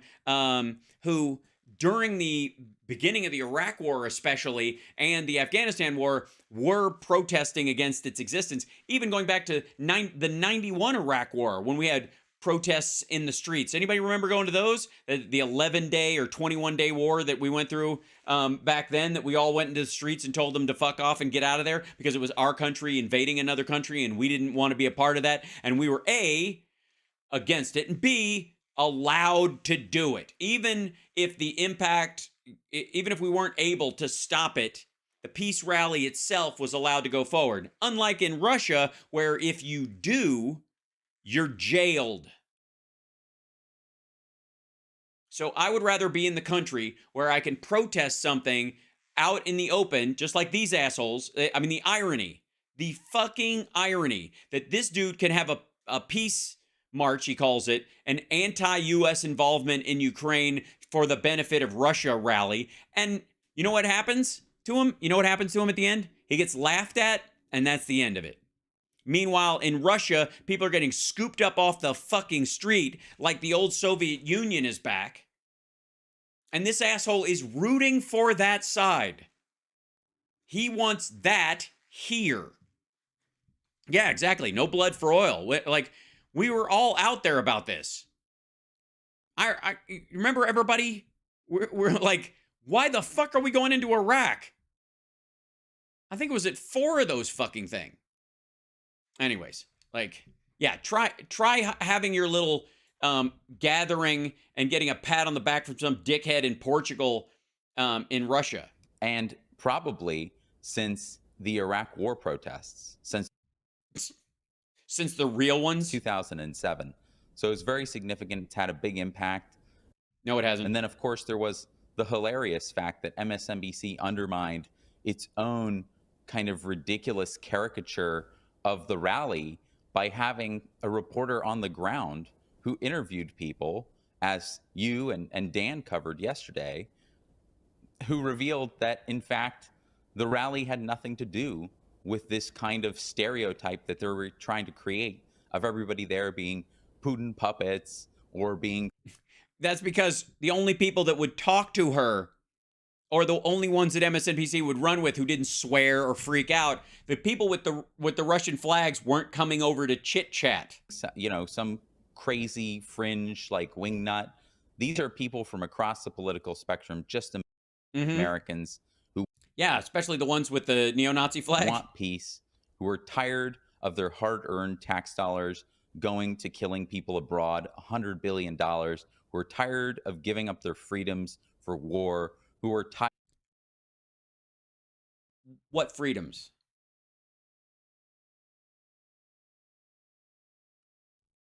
Like, I get the tax dollar thing because that's going to be the complaint. It always is. And it's a lend-lease program that's been started, so it's less of your tax dollars.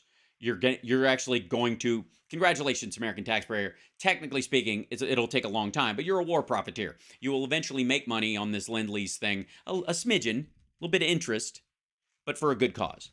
You're loaning your money to a good cause, and if it fails, obviously you'll never get a dime back. But if they survive, you'll eventually get your shit back and some interest, just like England after World War II, which I believe, like, when was it? Like 6 years ago? 6 years ago, they finally paid back their entire thing, their entire lend-lease amount post World War II. But what the fuck is he talking about with that second point? Run that by me again. $100 billion who are tired of giving up their freedoms for war. What does that mean? They are tired of giving up their freedoms for war. What freedoms would those be? Does anybody know? I'm sorry. Which freedoms did you guys lose because we're supporting Ukraine against the attack by Russia? Anybody? Who are tired of being the victims of empire themselves. And how are American citizens who have enough free time to be able to fly to their nation's capital and gather to watch Jimmy Dore steal other people's jokes and bomb his way through an easy gig? You have the ability to do that. You are the freedom to do that. You have you have the extra money to do that in your pocket. You can make that kind of a decision with your life because you don't have food insecurity. You don't have bills that are going unpaid. You could just gather up your shit and fly to DC to be part of this thing. And you're a victim of empire. And subjecting the whole rest of the world to that. So it was we are. Yes. America by defending Ukraine, not Russia by attacking Ukraine and threatening the world with nuclear annihilation. We're the ones. Huge success. I'm very much looking forward to what we have in store next. We've got a lot of plans. So I don't doubt you have a lot of plans. However, they are a hill of beans is actually worthwhile. So I won't say they won't amount to a hill of beans. They won't even come close. Pile of beans, a bean. A bean. So that's what I want to get to. I'm excited about it. And you're right. I mean, the thousands of people that came, it's not like they were living in Washington, D.C. They came. Right. Yeah, exactly. They bought plane tickets and hotels and snacks, and they went and saw the Smithsonian while they were there, and they probably called Lauren Boebert and got a tour of the fucking Capitol, and they had a little, like, Confederate flag folded in their pocket so they could just hold it as they went through and feel all naughty. From Ohio, they came from California, they came from all over the country. Right. Because as victims of an oppressive government, they were able to fly from anywhere in that country and stand in opposition to it mere blocks away from the nation's capital. It must have been terrifying. How many of them are on the run? Are you in Portugal now, living in what's his name's basement? In support of this rally, which is amazing, and just speak. It's amazing that they had all that free money. They could just buy tickets. Were fairly cheap, were they? It was some good flights. Did you have a deal on hotels at the website or to the reach and how many? Was Expedia a sponsor? Or thousands more maybe really wanted to go that couldn't come, but maybe donated money to the cause, which is also equally important. Yeah, especially if the government finds out you donated that money, then what? They let you. So this next mission, NATO, this No to NATO rally, which is happening this Saturday in London. George Galloway, Claire Daly, among others, will be there speaking.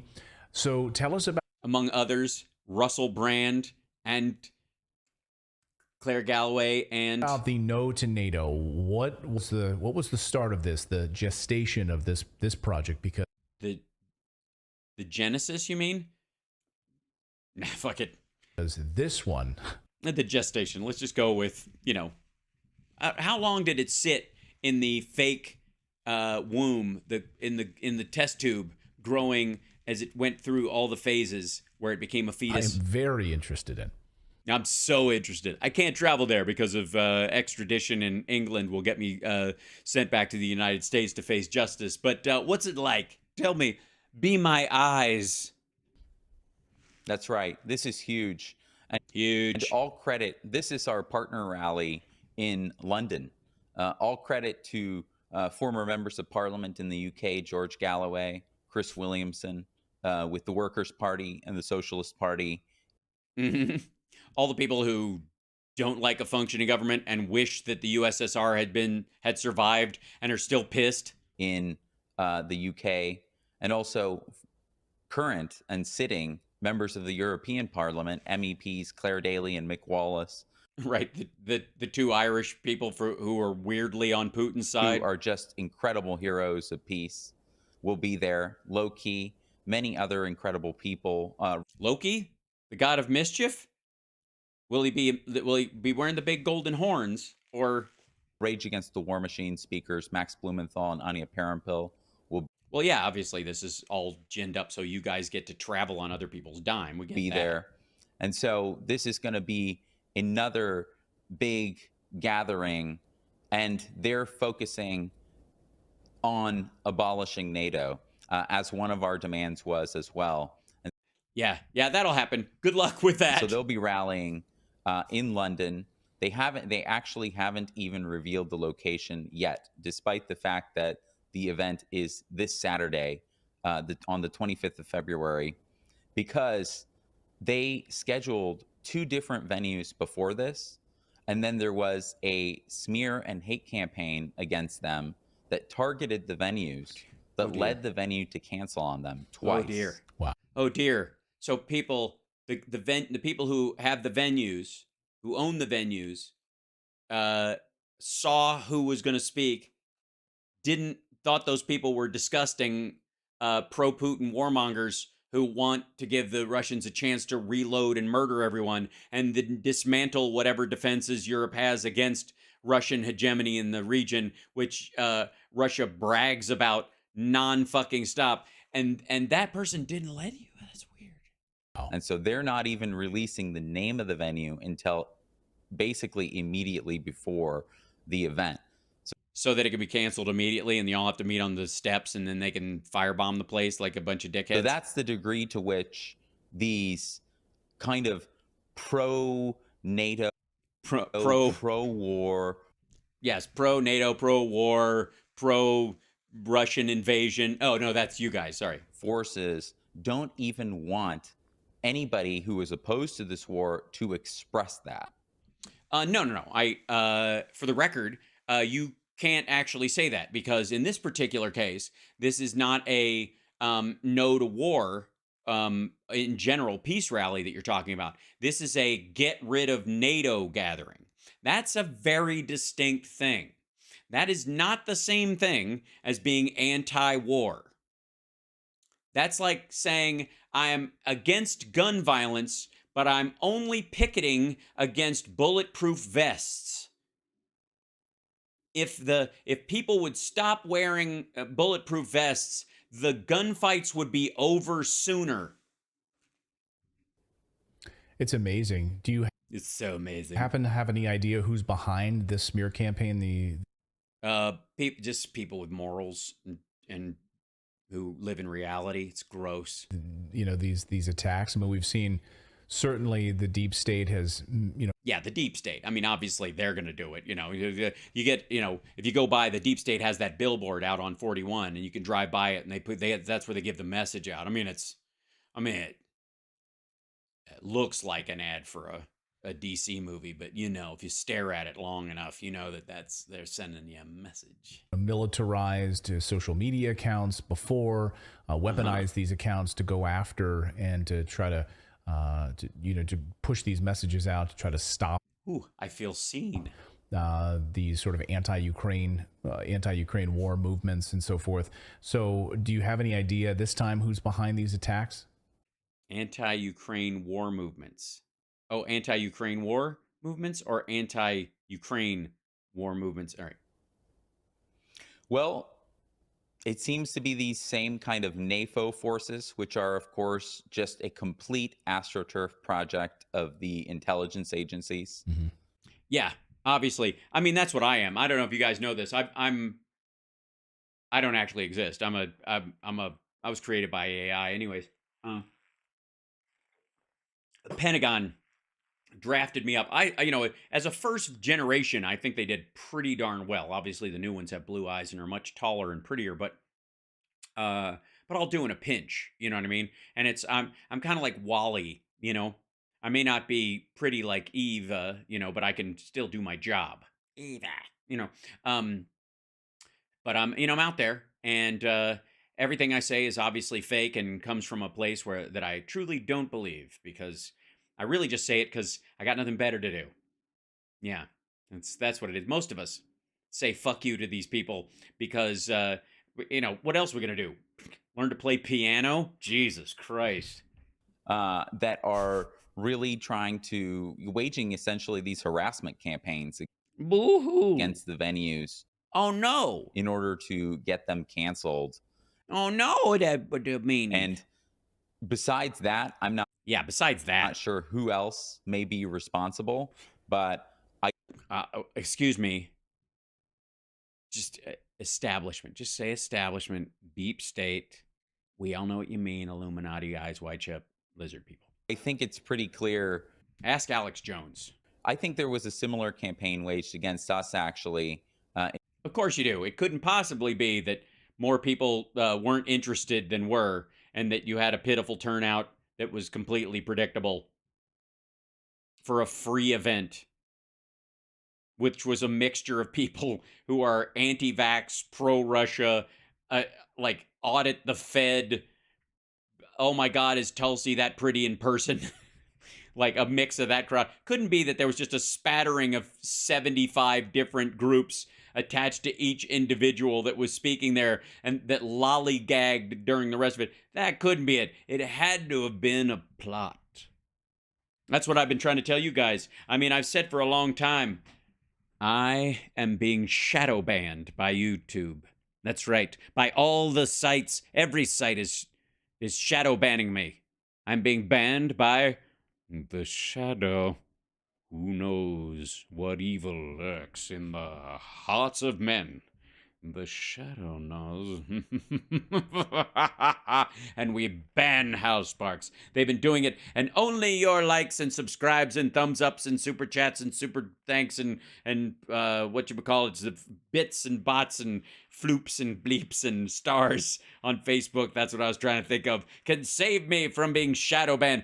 It's not that I have a channel that's only been around for a little while, that really only exists in long form, which is a lot for people to accept. It's not that other people like 3-minute and 5-minute bleep blurps of their show. No, it's because they're trying to stop me. Somebody stop me. Anyways. In order to try to kind of break up our coalition in the... Yeah, they'll never tear us apart. Boom, down, down, down, bum, bum, bum, bum, bum, bam. Boom, down, down, down, bum. The United States, going after particular speakers, trying to smear them, trying to create dissension within the coalition that we were bringing. That's right. Yeah. What kind of an asshole would try to get true peaceniks, libertarians, white supremacists, Russian stooges, violent insurrectionists, and wannabe weatherman bombers? Why would you want to drive a wedge between those folks?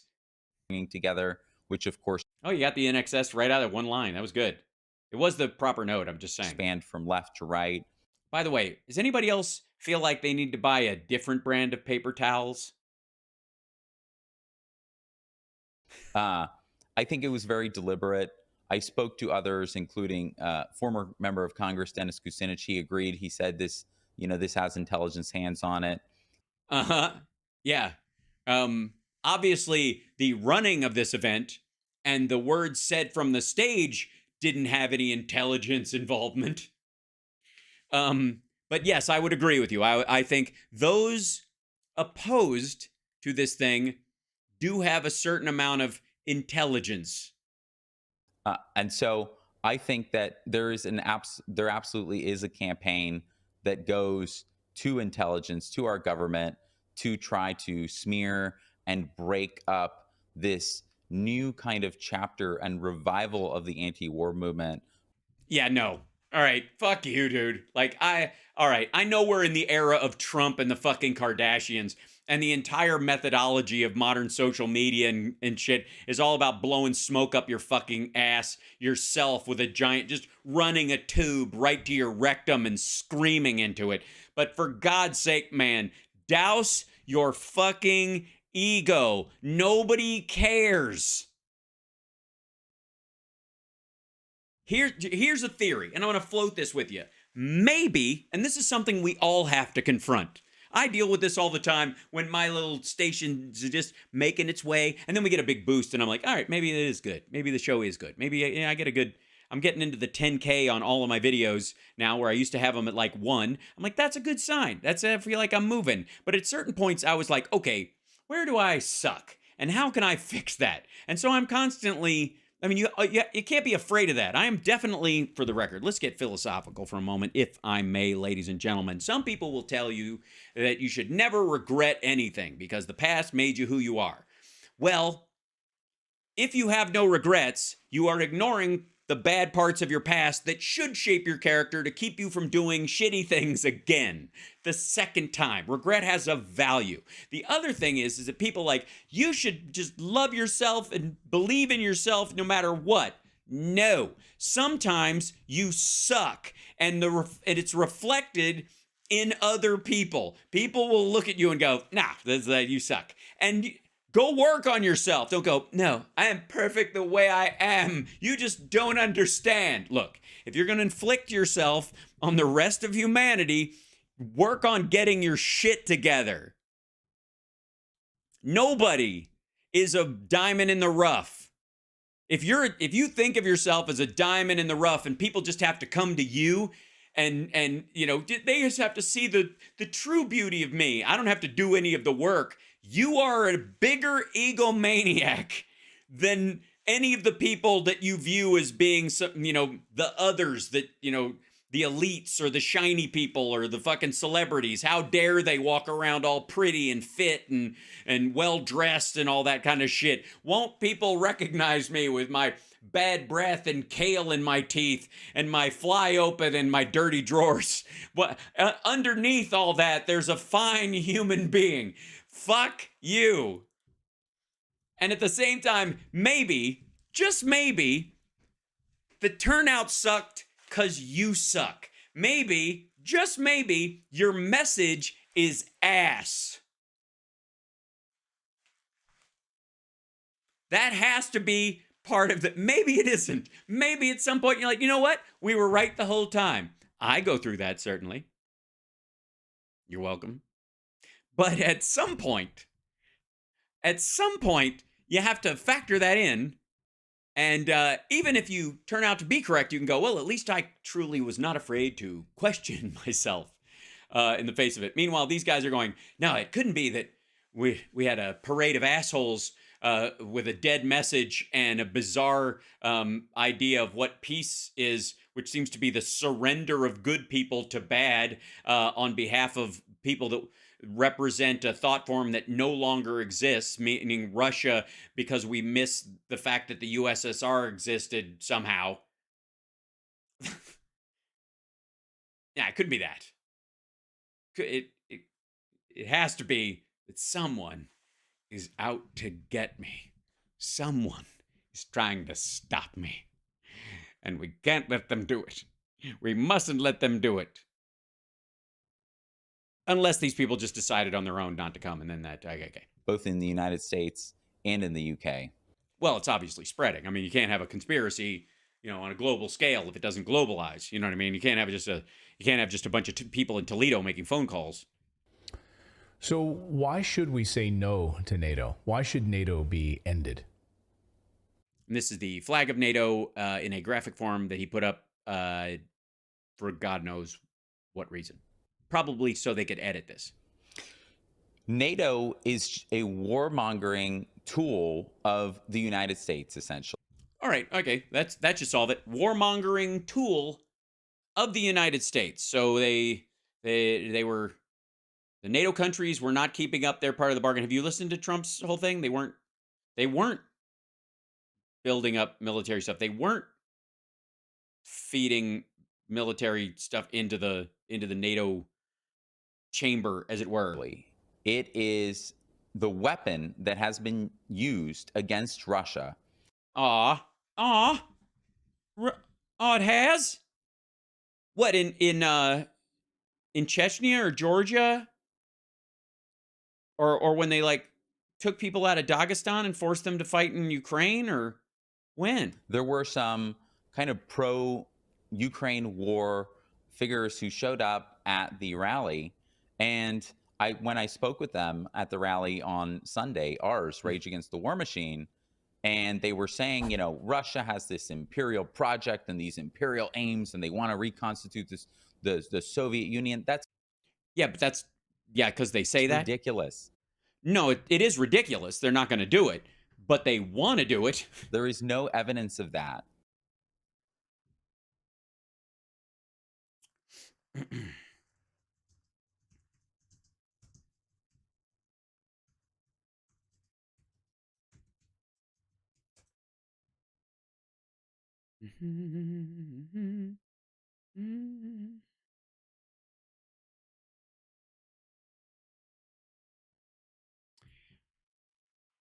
For Vladimir Putin, the Soviet Union's fall was the greatest geopolitical tragedy of the 20th century.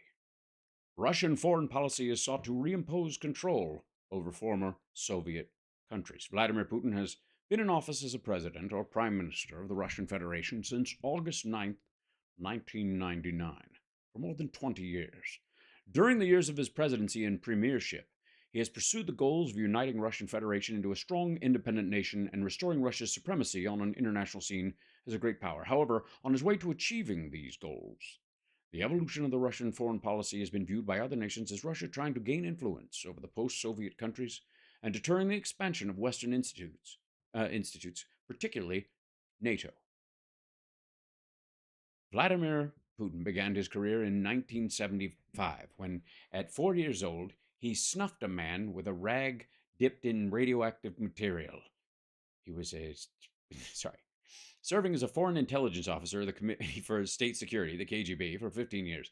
In 94, he climbed to the position of first deputy mayor, blah, blah, blah. General public had little knowledge of Vladimir Putin, blah, blah, blah. Ceasefire agreement was reached in May 1996. However, violence erupted soon again. Chechen rebels entering the neighboring Russian Republic, Dagestan, in August 1999 to support the local separatist rebellion. The following month, 5 cases of bombings were recorded in different Russian cities, killing over 300 civilians. Moscow blamed Chechen separatists. The invasion in Dagestan and bombings led Russian forces to initiate the Second Chechen War, also known as the War in the North Caucasus.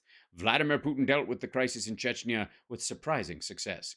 His decisive and sharp political figure appeared in contrast with Yeltsin's fragile health, who unexpectedly resigned December 31st, 1999, and named Vladimir Putin as the acting president of Murder Town. Russia. In March 2000, Vladimir Putin won the presidential election and inherited a deep economic crisis and crumbling infrastructure. A new elite class of oligarchs, rich and often criminal authorities, was booming. Blah, blah, blah. Vladimir aimed to reform Russia into a strong sovereign nation. The centerpiece of the Kremlin's new ideology can be found in his words said during a speech in Parliament in 1999. Not one of those tasks can be performed without imposing basic order and discipline on this country, without strengthening the vertical chain. Russia has been a great power for centuries and remains so. It has always had and still has legitimate zones of interest. We should not drop our guard in this respect, neither should we allow our opinion to be ignored. Hence, domestically, he strived for stability and authority, while internationally, he aimed for Russian foreign policy to help regain Russia's status as a great power. It's why he started taking over places like Dagestan and Georgia and Chechnya, and of course, why Ukraine now. That's evidence.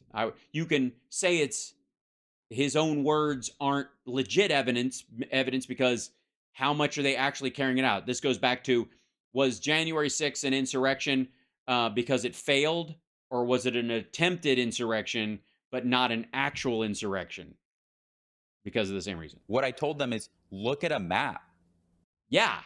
Fuck you. Okay. Look at a map. Don't you even understand? NATO is the one that has expanded right up to Russia's border over the last 30 years. Russia's border hasn't changed. It hasn't? That would be news to the Chechens and the Georgians and the Ukrainians, wouldn't you say? Since the dissolution of the Soviet Union. Yeah, it has. Two whole Chechen wars. Okay, hold on. Let's see. Russian Georgian War. Let's see if we can get a map here, ladies and gentlemen, if I may. Let's see. Go this by. There you go. Scroll this guy up. There we go. Hi. Well, that would be a. That in many ways would be viewed by some people as a changing of your border. Just South Ossetia and Abkhazia now becoming parts of Russia, much to the chagrin of the Georgians. Also, if I may, see this little area right here? See this little thing right here? See that? Okay. When they first came in, this is the area they kept. Here. And they expanded out to here, and they expanded out to here, and then they kept doing it, and they fought back and forth, and then they crossed this line right here to this little mountain range right here to basically split the opposition of anybody in this part of the country. And see this little thing right here? The little boom, boom, boom right across there, and this little thing? Okay, that's a pipeline that they now have control over. And they get transit fees because it's going through Russian territory. So Georgia has to pay Russia transit fees on its own pipeline as it goes through this little slip of land right here. And they keep moving this border south. Like this was like right up on the edge of it a few years ago, and they move like 90 meters every couple of months. I mean, just this is a flat out lie. I mean, and again, if these people were there, I hope at least one person was like, that's not true. They invaded Georgia. They invaded Ukraine. Their borders have changed. They're claiming that that's their land. They've killed people in mass to do it. What are you talking about? Of course they don't have the same borders they had in 91. As a matter of fact, that's what this whole fucking war is about. The Soviet Union broke up. Yes, it did. It sucked itself to death. Russia contracted. And then NATO went right up to its border, added, almost doubled in size, grew to about 30 different members. So its whole purpose is to, because Russia, even though it was no longer the USSR, still maintained 4,500 nuclear weapons, still maintained, even though it didn't have a communist government, moved to an oligarchical government, but still had the same animosity to Europe. Distinction without a difference. They went from czar to communist leader to oligarchical villain. Same shit. Tell me the difference, ultimately, between the czars, Lenin, and Putin in terms of the people's lives. Because all the goodness, all the stuff that helped the Russian people over time came from Europe. Partnering with Europe, being normal in all of those phases. And all the pain that came to the people of Russia came because of cutting off from the surrounding area and becoming a violent antagonist towards other countries. To essentially wage war against Russia. That's been revealed now by Angela Merkel, who told us that the Minsk II agreement was essentially just a stall tactic to wage war against Russia. Why? Russia wasn't a party to the Minsk agreement, according to them. What difference would it make?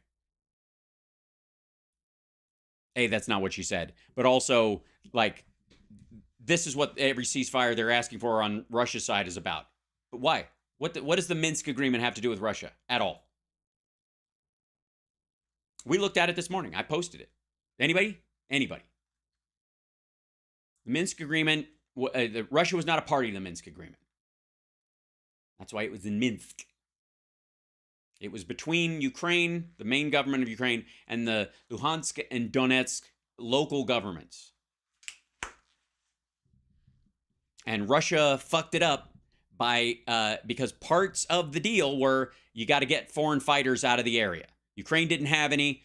Donetsk and Luhansk did. They were all Russians. Russia wouldn't remove those people. No Minsk agreement. To rearm Ukraine. The aim of the United States has always been, and NATO by extension, has always been to balkanize Russia, to break it up into smaller countries, and to depose Putin. And they're Why would they do that? Just because is it because of is it his aftershave? It's his aftershave, isn't it? It's weird. Why are they picking on him? It's because he's short. very open about that now. Well, yeah, because he's sending rape squads into other countries. This might be why. I mean, I'm just gonna. This isn't all of it, but this is part of it.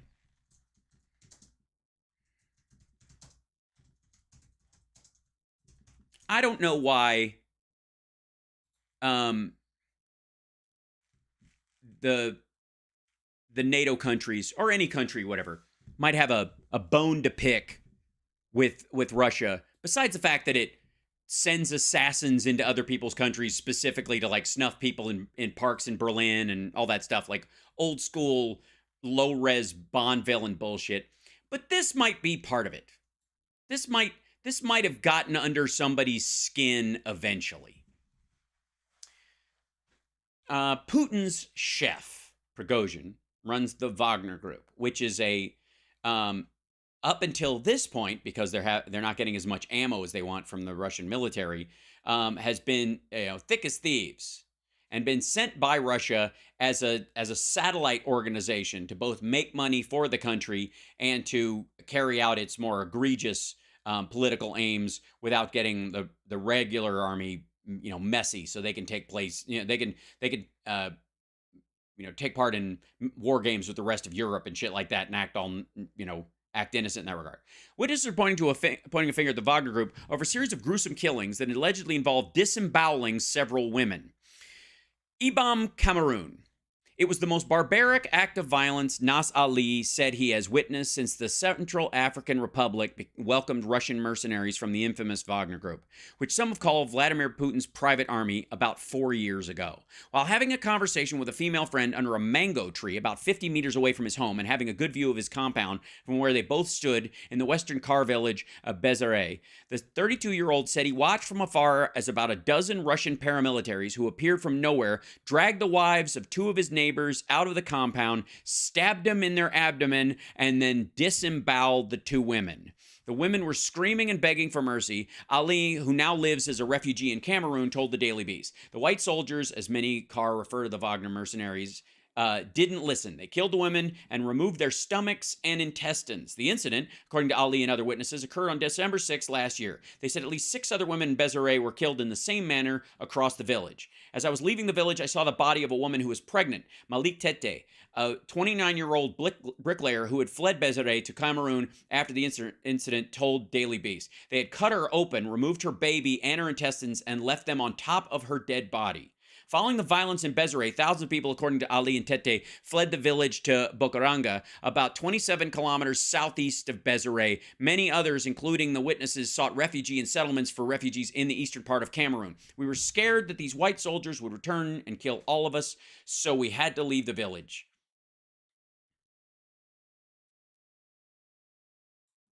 Fuck this dude.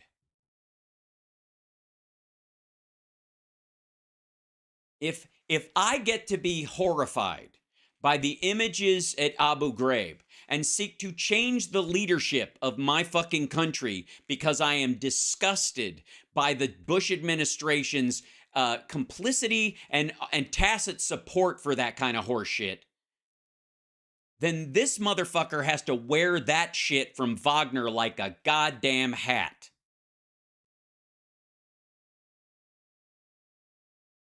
And that's and you think that's a fucking isolated incident?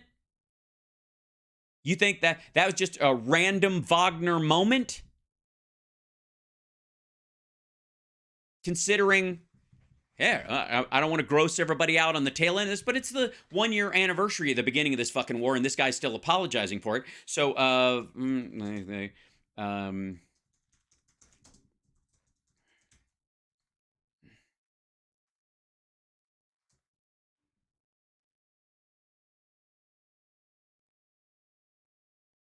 let's see.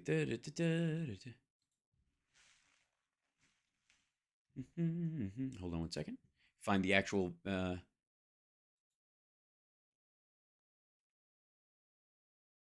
you go. There you go. Why? How about that? How about floating that? Barbaric videos showing Russian soldiers castrating and murdering Ukrainian POW rather. Pair of videos published on, I can't even scroll down because it will show part of it. Pair of videos published on pro-Russian Telegram channels. Not discovered by the Russian Julian Assange and released because the country would be ashamed and would turn against the war if they knew about it. No. Posted on pro-Russian Telegram channels. Run that through your fucking dome for a second. Abu Ghraib, this is, say what you will about America and what America does in the world, but when we found out about Abu Ghraib, there was anger in the country and we turned against the war, those that weren't already against it. Nobody saw Abu Ghraib and went, yeah, more of that. I mean, that's not true. Some people clearly did. The Marjorie Taylor Greens, they obviously believe, they're the folks that say we should nuke them back to the Stone Age and turn the fucking desert to glass and all that kind of shit. But as in general, the public, when they found out about Abu Ghraib and we saw the pictures, were in general horrified. And the fucking Bush administration did all this tap dancing to try and get around, well, these are stress positions and they weren't really harmed. It was just kind of irritating, but it was to get the blow. Like, fuck that. And again, it was my belief that the enhanced interrogation, the torture that those prisoners were put through, everybody knows that when you torture someone, they are more likely to say whatever you want them to say just so that it will stop. Tell you what you want to hear so the torture will stop. And most of us, when we hear that, we go, well, that means that when you torture someone, you're not getting good intel anyways. They will just tell you what you want to hear. You're not going to, that whole idea of like, tell us where the bomb is or we'll kill you. Like, there may not even be a bomb, but they'll tell you, oh, it's in the schoolhouse, it's in the bus, it's in the where do you want it to be? We want it to be under this thing. Okay, but it's there. That doesn't help you if you're actually trying to solve a problem or stop a terrorist attack or any of that kind of shit. It's not useful. But clearly, Dick Cheney heard that and went, oh, wait a minute. So if we need to tell people that there are weapons of mass destruction here or this other shit here, if we torture these guys, they'll admit to that just to get the torture to stop? Shit, tell them what they need to say and then torture them until they say it. It's fucking horrifying and grotesque. And I, like many of you, was against it for both moral and practical reasons. And the details of these things, when they came out, made the American public, in general, horrified, angered, and disgusted, and did not want this to be the policy of our government at all, right? In general? Agreed? Poll after poll, the warbs became increasingly unpopular, especially after that stuff came out. These guys are posting these videos bragging. And it is allegedly, and this is, again, I don't believe anything polling-wise that comes out of Russia anyways, but allegedly, the polling in Russia is, I guess they feel better about the war when they look how macho our guys are. They're cutting the genitals off people who have surrendered or prisoners of war or the injured. There is a huge difference between your military hiding something awful that happened because the public would be against it and your military doing something awful and bragging so that the public will like what they are doing to people they perceive as an enemy. Morally, as a country, there's a huge fucking difference. And if you can't see that difference, you pretend it doesn't exist, you're lying on behalf of these guys. You're lying on behalf of the country that does this and is proud of it. A pair of videos published on pro-Russian Telegram channels. Published, not discovered, not uncovered, not WikiLeaks or DC leaks out into the open.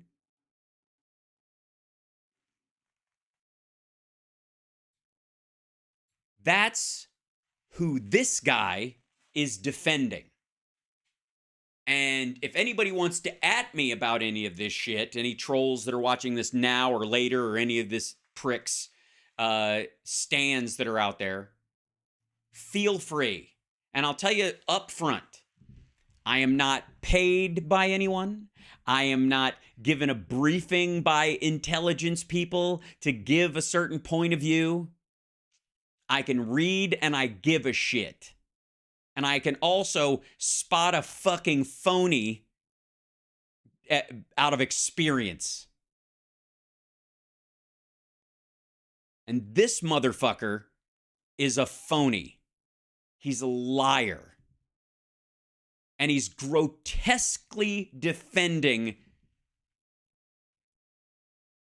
these guys.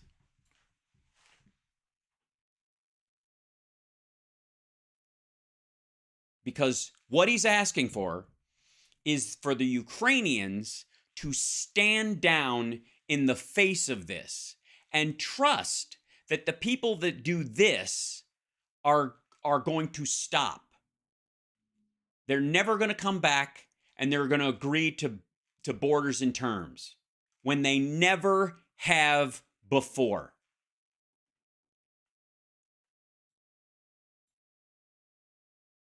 Our politicians here in Washington, they're talking about how they want to get Putin out of power, and this is a war against Putin. No, it isn't. Putin is definitely guilty of all this stuff, and you're an asshole if you want him to run any country. And if you want him to run Russia, you fucking want torture for the Russian people. Especially anybody who actually does, anti-war protests, allegedly, like this motherfucker. Because people who do anti-war protests in Russia are either arrested and thrown in prison or have to flee the fucking country. Like, hold on one second. Let's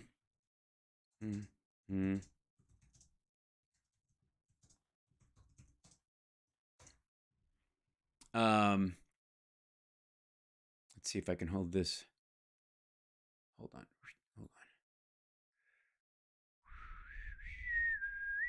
Yeah. Like, open this up. Fuck out of here. Remember this? Remember this business? Remember her? Yeah, she had to flee Russia. She was put on house arrest, and then she was going to be tried and put in prison. She had to flee the country with her, I think, 11 or 12-year-old daughter. I don't want to fucking hear it from these guys that our government, and there's a whole thing, and intelligence is behind why my thing didn't do well, when in the country that he is supporting, this woman had to fucking flee. I don't get how these assholes can just shrug that shit off. And again, it's not me making this shit up. That happened on Russian television. That woman has been interviewed since. She was an editor on that fucking program. That is ridiculous. You're ridiculous. NATO should have dissolved when the Warsaw Pact dissolved at the end of the Cold War. First of all, the end of Russia was not the end of the Cold War, or the end of the USSR. I might be more specific. It was not the end of the Cold War. A lot of people talked about it as if, because Berlin opened up. the Cold War itself, what it was, just because Russia was no longer the Soviet Socialist republics and was just Russia, doesn't mean that their animosity towards the West or their attitude had fully changed as much as they had started some opening. As a matter of fact, I think we were too quick to trust them. Had we been a little more tepid, this may have gone easier. And also, if NATO had dissolved entirely, they would have steamrolled through fucking Poland and all these other countries, because the only thing protecting a lot of these countries, Norway and Finland alike, is the fact that if you attack, is Article 5.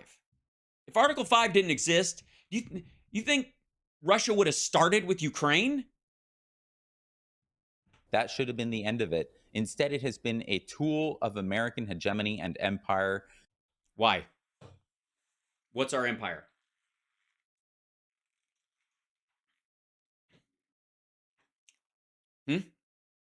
How is this American hegemony? Do we control Austria, Belgium, France, England, Spain, Estonia, Latvia, Lithuania? Do we overpower their industries and force them to have, are they now the 112th states of America? Do we not have to negotiate trade with them like every other fucking country in the world? Do we not go back and forth about intellectual property and patents and all kinds of stuff like that? What the fuck are you talking about? What empire? What empire? If America was an empirical country, the way these people say, we would own Japan and Germany right now. Fuck, we'd control Bosnia and like the Bosnian territories, Bosnia and Herzegovina. We'd have just taken it under Bill Clinton, right? Why would we have ever left Afghanistan? Why would Biden leave Afghanistan if hegemony is, and having a pivot point there? Why, Trump wanted to keep Bagram so that he could have a pivot point against China. Biden was like, fuck this, we're out. If we were a true imperialist power on purpose, we wanted it, we can have it. We don't want it. We're not fucking interested. It's like that book, he's just not that into you. Or she's just not that into you, depending on, your thing. Used to wage war in Afghanistan, in Iraq, to overthrow the government of Libya and turn it into a complete failed state with open slave markets, to destroy Syria. And yes, we installed slavery in Libya.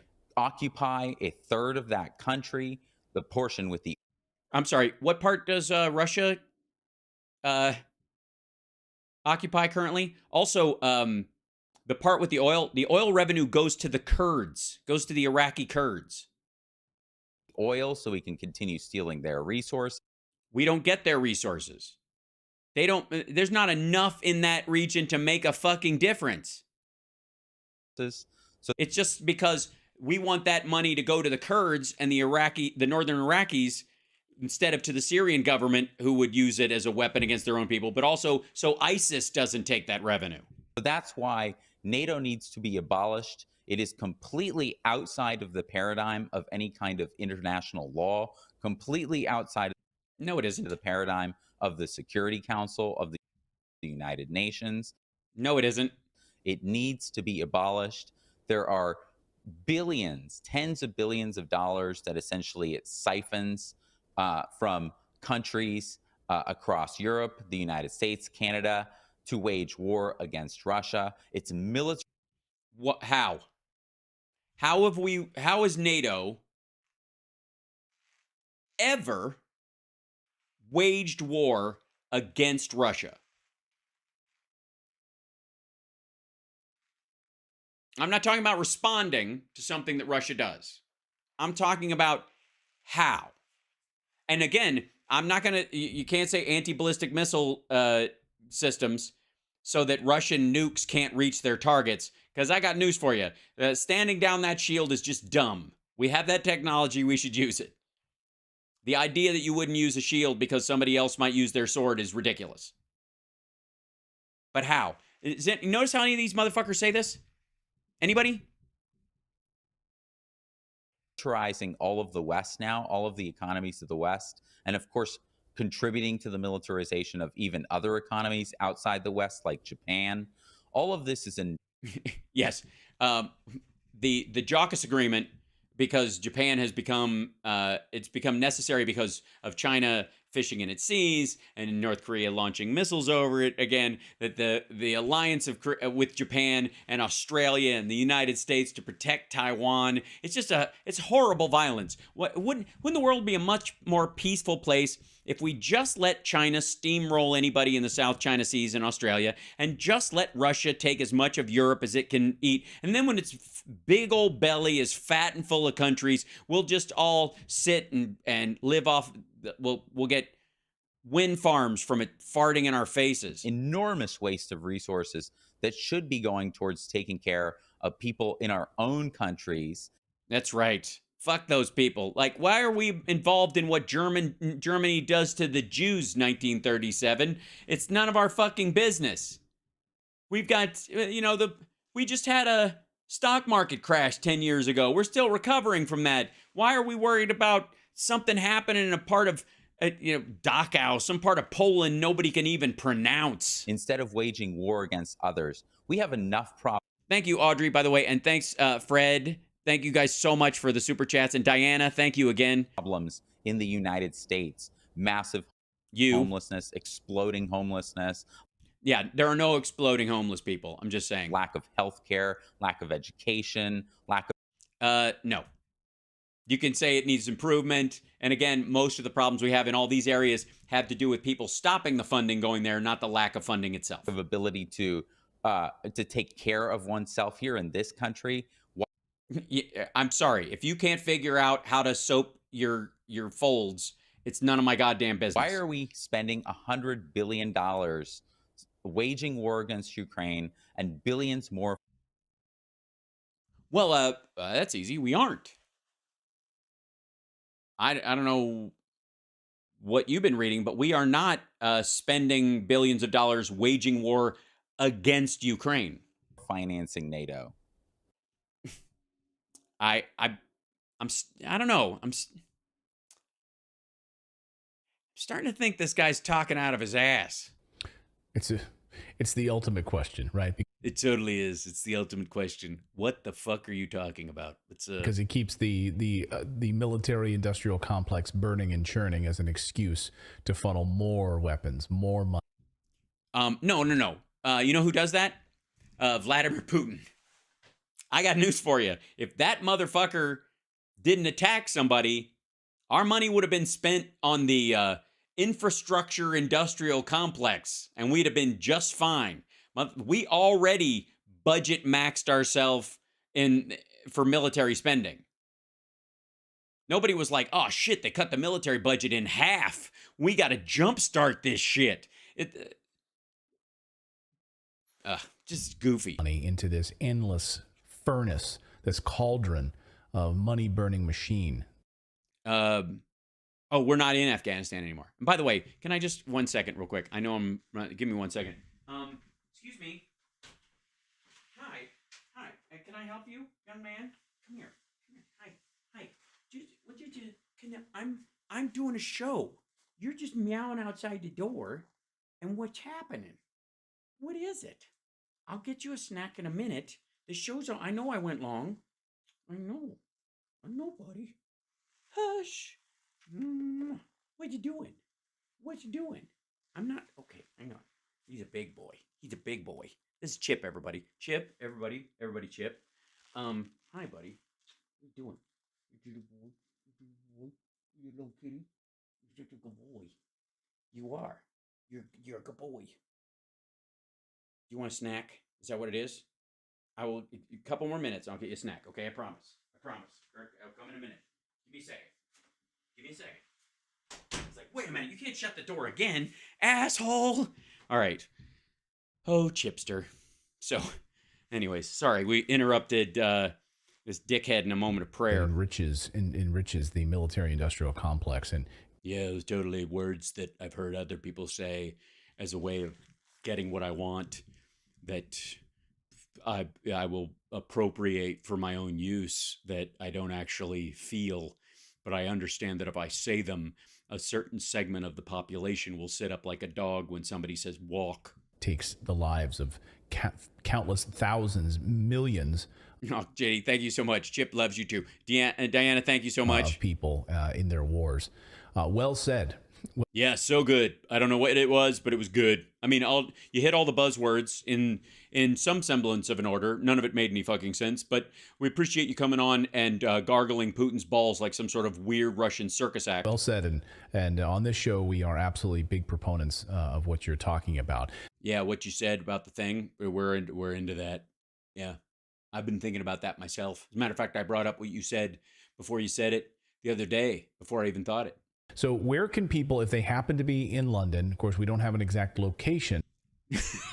Well, and I think you answered your own question, dumb fuck. All right, I don't care about these guys fucking doing their promo, and I got to go jump in the shower, clean myself up.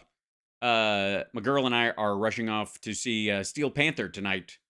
Our dear friends in Steel Panther at the House of Blues, because they're in town, and it's that kind of night. And I got to try and not sing, because I got to sing on Tuesday, and I got some fucking notes to hit. So far,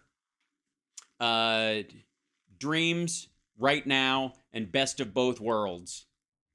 Those are the three songs I'm doing in our, as part of our 2-hour show of amazing performers. Tracy Guns is going to be there. Orianthi might be there. We're hoping, we're keeping our fingers crossed. There'll be some other special guests. I think Sammy Hagar made a little like blurb ad for us to thank us for doing a tribute to him, which they're going to put on online this weekend. I'm very excited about that stuff. Love the dude. He's a sweetheart. And it's very exciting. It's nice. It's good stuff. And I know he's going to see me singing his shit. So it's a little nerve wracking. But anyways, tomorrow, 9 a.m., HAL Sparks radio program, Mega Worldwide. Philip will be joining us from Ukraine if the power's still on and there hasn't been some sort of we waited a day attack. Fingers crossed, we should be fine. And then, and so we'll see you guys in the morning. Take care of yourself and take care of somebody else. And remember, I don't even know how to put this without getting people. Don't ever rule out your own responsibility in a circumstance, in any circumstance. Never be afraid to question what you know about something as strongly as you question what somebody else says they know. Because if your ideas and your beliefs are worth a damn, they will stand up to that test. And you can fearlessly say what you believe in the face of these dickheads. And when people like these idiots talk, there's not even an ounce of there's not a fiber in my body, not a cell of my body that goes, what if they turn out to be right? Because I've vetted it all. That's the good part. Don't be afraid to do that. You don't have to jump at everything that shows up in your feed and immediately respond to it in case you're worried about being baited into some bullshit. You're allowed. Whoops, hold on. Whoops, back up here. Where am I? There I am. Oh, my lights went out because I turned off the thing. Hold on. Hi. You are allowed to contemplate things. You are allowed to see something even when it strikes you in the self-righteous nerve. Even when it seems to, pluck at your empathy in a way that naturally you feel like you'd respond. Words that you're used to hearing that you resonate to that are good, that are being misused against you. And if you just react to them because they used my jargon, they used my buzzword, and therefore they must be on my side, you will ultimately allow your empathy to be weaponized against you. And you will also be in a situation where people can lead you around. They can, they'll put a worm on a hook because they know you like the worm.